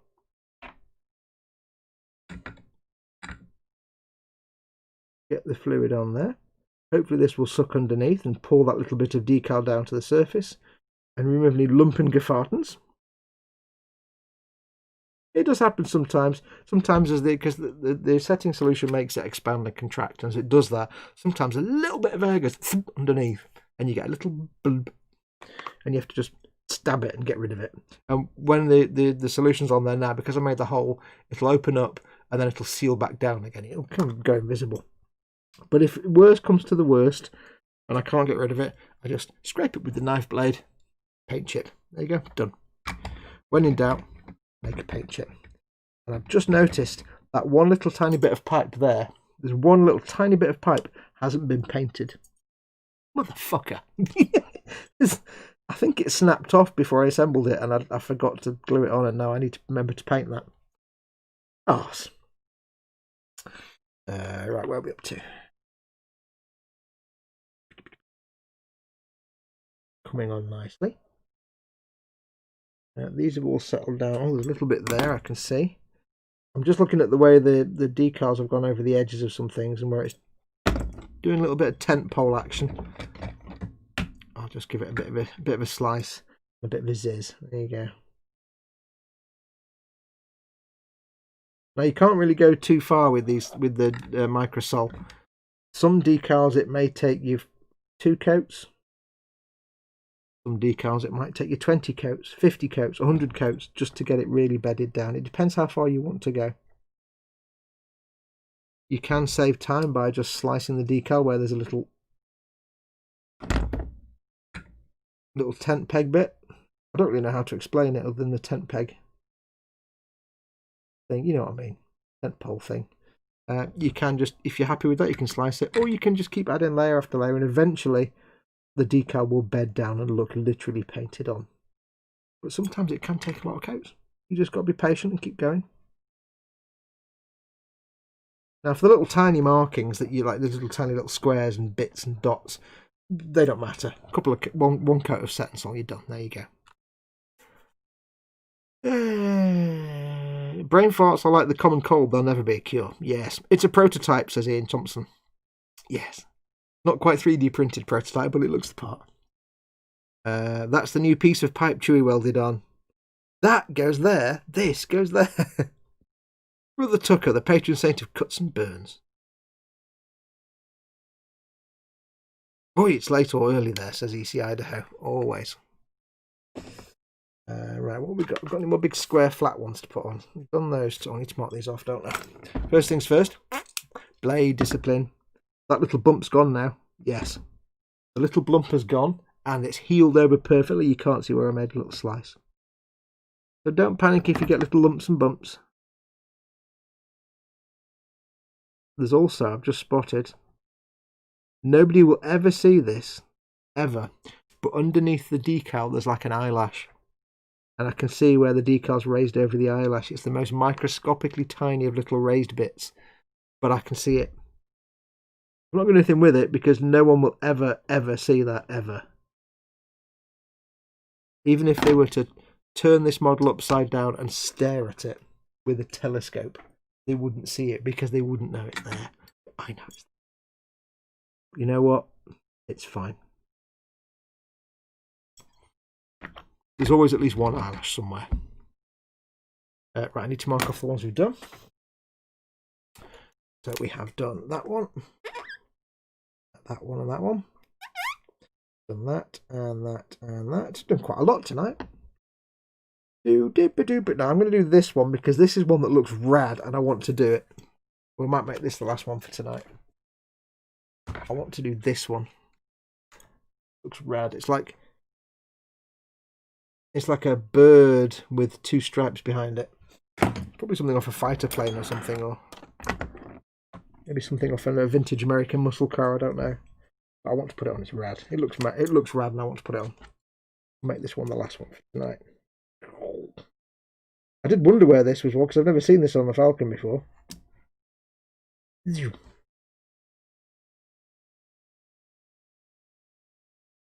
Before I go to bed tonight, I will put up a link in the Boom Hut to the website where I found all the reference photos for the 5-foot Falcon.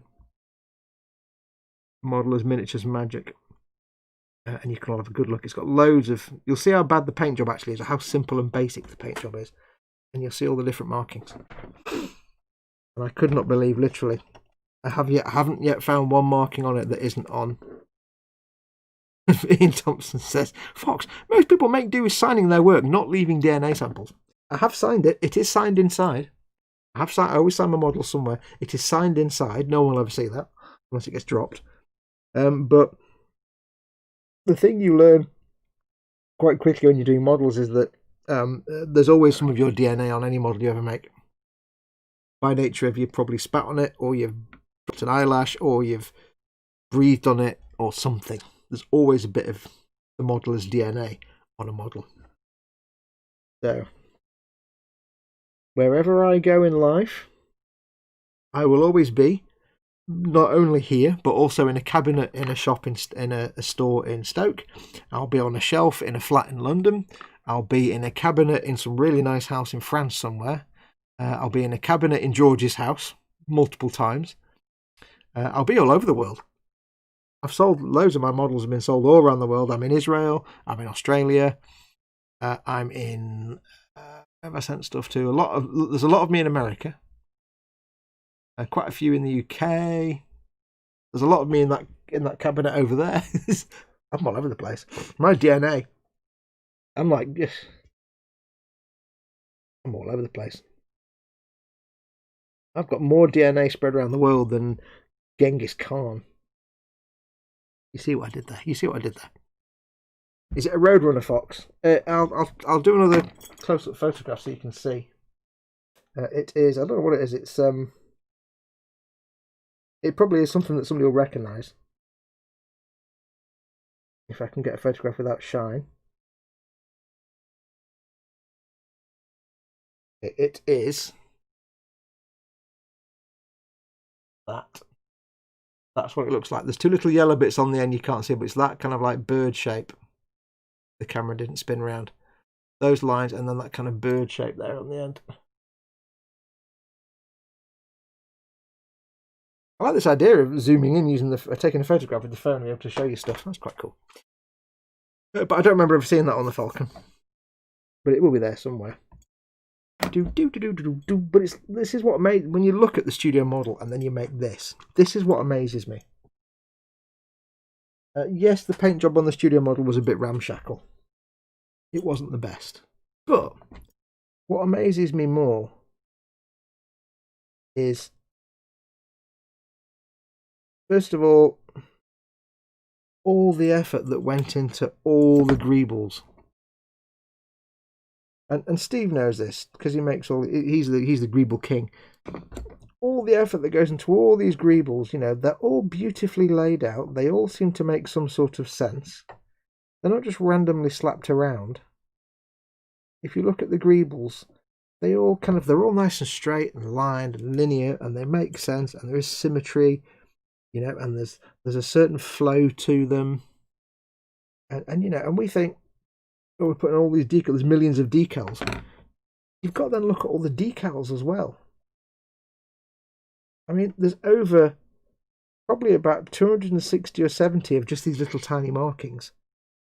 And, I've got to put them on now from a marking sheet that tells me where to put them. But when they made this studio model, they just had sheets and sheets of decals and made that up and just sat there putting little markings. Now, it doesn't matter how close you get with the camera, you're never going to see, like, there's a little market, there's a little tiny red triangle here. You can barely see it there. There's a little marking on that bit there. There's tiny little decals that are just infinitely tiny.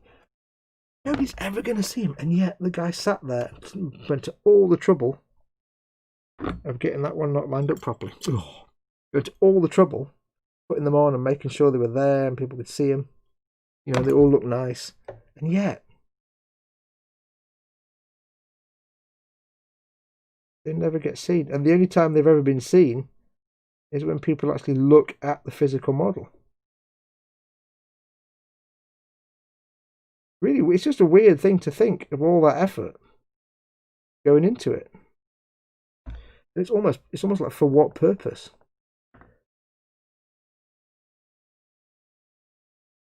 Because the irony is that until Bandai came along and took great care to get all these markings noted down and where they were and photographed, or until people went to exhibits where you could see the full-size model, 40 years later, nobody even knew these things existed. It's insane.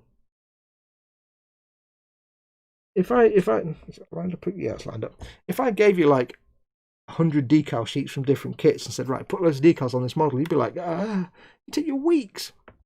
If you were going to put these little squares, little tiny squares on a model, because in the real thing these would be little tiny squares of plastic card, it would take you a week just putting on these little squares. And don't forget, of course, every one of these hull plates is a piece of plastic card glued onto acetate or to wood, and then the little square bits glued on top of that. So if you were to scratch build this, it would take you months, years. I mean, obviously you're not a team of dudes doing it in a studio, but if you just the amount of effort they went to make all the pipes and tubes and greebles and things that all fit and make sense. It's not just slapping a bit on and hoping it fits. It's all just it's kind of mind-blowing. And it's little decals like that make it all the more mind-blowing. I'll take a picture and show you close up, because it gives the whole ship a character that, for the sake of how it's actually seen on screen, there's no benefit to it being there. Because in reality, you were never going to get a close-up view of the ship that would show any of these markings like that. You go. It's not like Star Trek First Contact, where they had a shot of them walking along the hull of the ship, so they made sure that part of the hull of the ship, the model was detailed enough that it looked kind of real, even though on that shot of the ship you can see a particularly bad paint job where they've not masked it off very well. It's not a very good shot.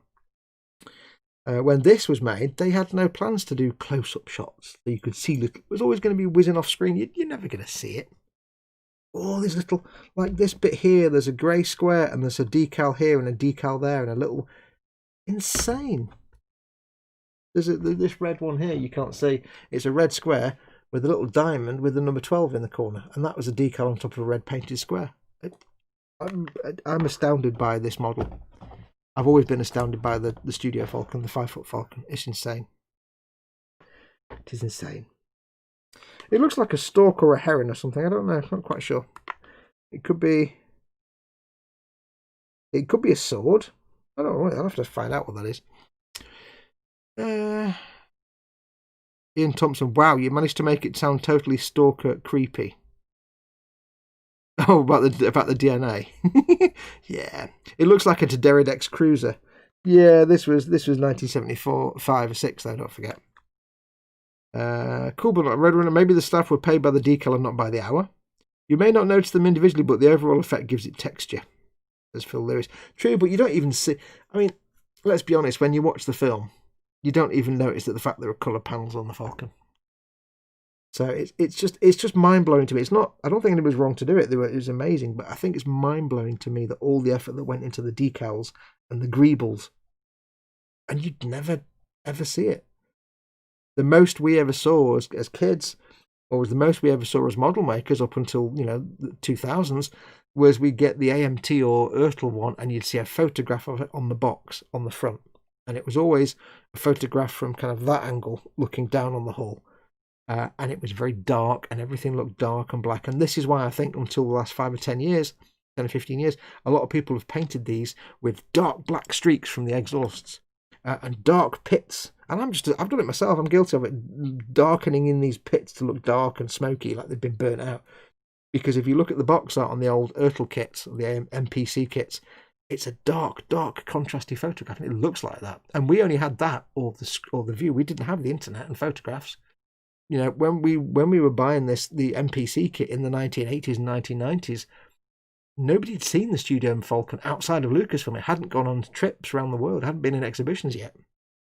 So Yeah, it's weird. It's just it blows my mind to see the amount of work that put into this, especially when you look at things like the Tonti V4, the blockade runner. When you look at that studio model, it's nowhere near as detailed. It's really basic. It's not very well made. It's not very well painted. I mean, this isn't very well painted, but it's not very well made. It's dead basic and dead simple. A few greebles here and there. It's not as anywhere near as detailed as this. And considering that the Tonti V4, that ship was built before the Falcon and was going to be the Falcon, and then they had to hurriedly build this Falcon because of the Space 1999 Eagle. Wow. The one they built quickly actually looks a billion times more detailed and better than the one they rushed. The one they took time to build. It's amazing. Red bit still looks like a warbird implant. It does a bit. I do agree. It might be like a sword. There's a little bit. It could be like a sword with some wings. I can't quite tell, to be honest. It could be a sword with like wings. I don't know. Somebody will know what that is. It's probably off a fighter plane or a helicopter or something. Is that? I've got to put my head on shot now because I've got to see if it's lined up. Yes. I thought it wasn't lined up, but it is. Or did the designer of the Warbird see it? No, you never know. Could be. But I just love the fact that basically when they were told to make the Falcon, they went to the model shop down the road and bought basically every model off the shelf. We need to buy your entire stock, please. Thanks. Bye. Yeah. Amazing when you see the in production shots. It's basically wood and perspex.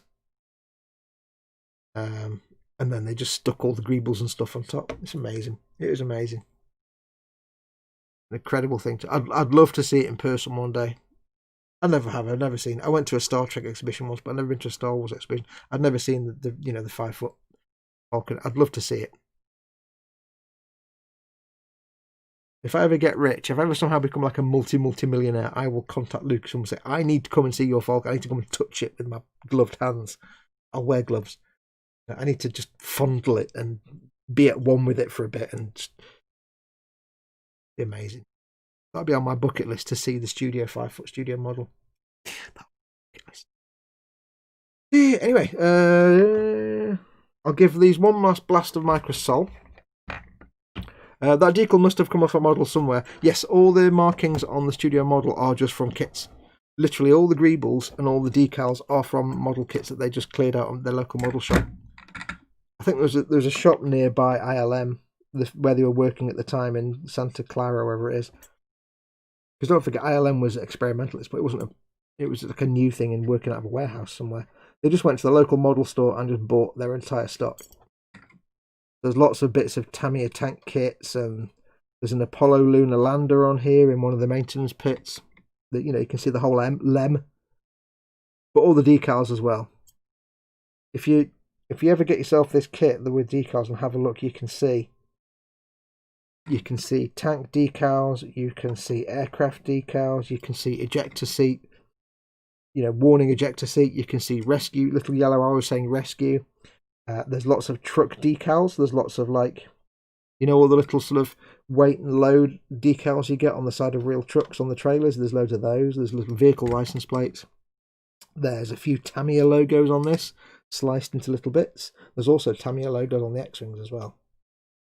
There's lots of hazardous chemical markings, again from probably kits of trucks that they took for parts.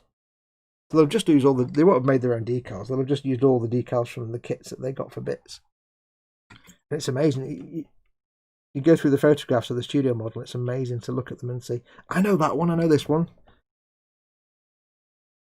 Especially when you look at one and you recognise it, and you're like, "Oh, I've made that kit. Oh, recognise that from such and such a kit." Amazing. There's a few no steps. There is, of course, the one that says "drive responsibly" or something on the back. I can't remember exactly what it says. Drive carefully, something like that. Not quite "we brake for horses," but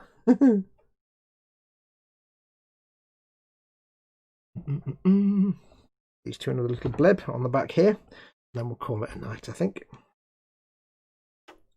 Now, just so you know, these little the decals I've put on the goose feathers here. They've got more to do on here, but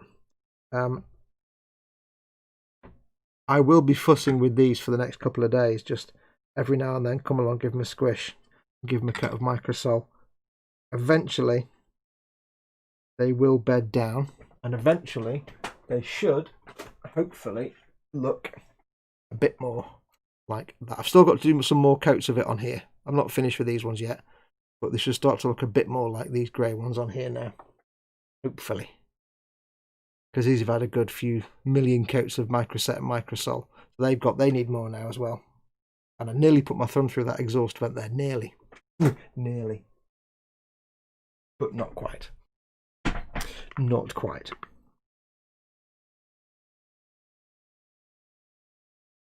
Right. I think they would have had fun building a 5-foot model. Could it be an airline logo? It could be. It could well be. It could be a heron or a stork. There are actually people that have gone through the Studio Falcon, the 5-foot Falcon, and they have not only detailed every single greeble and what it is, there are lists of all the little greebles and where they've all come from. But I think there's also people that have gone through and looked at all the markings and tracked where they came from as well, which is incredible and insane, and I've missed those two out. Yeah, have a look online. Have a good hunt around. There will be somebody somewhere who's listed all the decals. I know there was a person, before this kit came out, there was somebody who did a project to identify all the markings on the Studio 5-foot and reproduce them from scans of the original decal sheets for the Diagest. That's my going to bed alarm. What they did was they looked at the studio model, they identified all the decals, and they found scans of the original decal sheets from which the decals came, scanned them in, and produced a 143 scale decal sheet for the Diagest Millennium Falcon, and I think a 1/72 one for the Fine Molds Falcon, which was silly because that wasn't the 5-foot, that was the 32-inch, but never mind. So yeah, there are people out there that have done that. It's insane. They've tried to track down what all the markings are. That's kind of beyond my level of insanity. That's a bit too intense for me. I imagine it is filed away in some accounts drawer somewhere. Yeah, probably. I would love to see Steve Mundy make a 5-foot model, says Kenneth. Yeah. Imagine getting Steve to scratch build us something like a Falcon. There are people that have scratch built Millennium Falcons. They're insane. Yeah, it would be amazing. In truth, though, the actual 5-foot Falcon isn't actually 5 foot. People think it's 5 foot in diameter, or what is it, circumference, diameter? It's not. It's actually 5 foot from there to there, I think. It's more like 4.5 foot in diameter. But yeah. Anyway, what time are we on? We're on 1:45. It might be a bit too late now for me to go on my pad thai. I don't know. Might be pushing it a bit if I have pad thai now at this time of night. But I think that's going to do us for tonight. So massive thank you to everyone that's watching. Big massive thank you to Angus for joining and becoming a channel member. Thank you very, very much. That's very, very kind of you. I really appreciate it. You've paid for some food. Yay. I will crack on with this over the next few days. I've still got loads of decals left to do. And then obviously I'll be filming the next episode. Will hopefully be decals, a quick bit about decals, and then hopefully if I can get it done, all the weathering in one episode, then the next episode might be the last episode. Because once this is done, I need to get this done so I can crack on with Tabletop Trauma Center, the first episode of that, and all other builds that I want to get on with. So rest of this week, more decals, and hopefully next week sometime we'll have the next episode up and done, and maybe we'll have finished this project. Who can say? I'll be back, of course, if not before then. I'll be back on Friday with Fallout Friday, with Fallout 4 and Skyrim Saturday, and back on Sunday, of course, with Warhammer Sunday. And then, of course, me, Ted, Chris and Colin will be back next Monday with E-Models Monday, because we're back. It's not bank holiday next Monday, so we'll be back on that as normal. It's never too late for pad thai, says George. I don't know, it's 10 to 1 in the morning. Yeah, screw it, why not? Pad thai. Anyway, I think I'm going to leave it there. So massive thank you to all of you for watching and sticking with me, especially those of you in the UK who are still up at 10 to 1 in the morning. But take care of yourselves. I'll just make sure my buttons are still working. Slap it on. Buttons are still working. I shall say thank you very much for watching. Do take care of yourselves. Go make something awesome. Don't forget, this is in stock. If you want one of these, get it from eModels. They've got most of the UK stock available, and this isn't in production anymore. So go make something awesome. Go be awesome. And until next time, I shall say, adios amigos. Thank you very much. Take care, guys.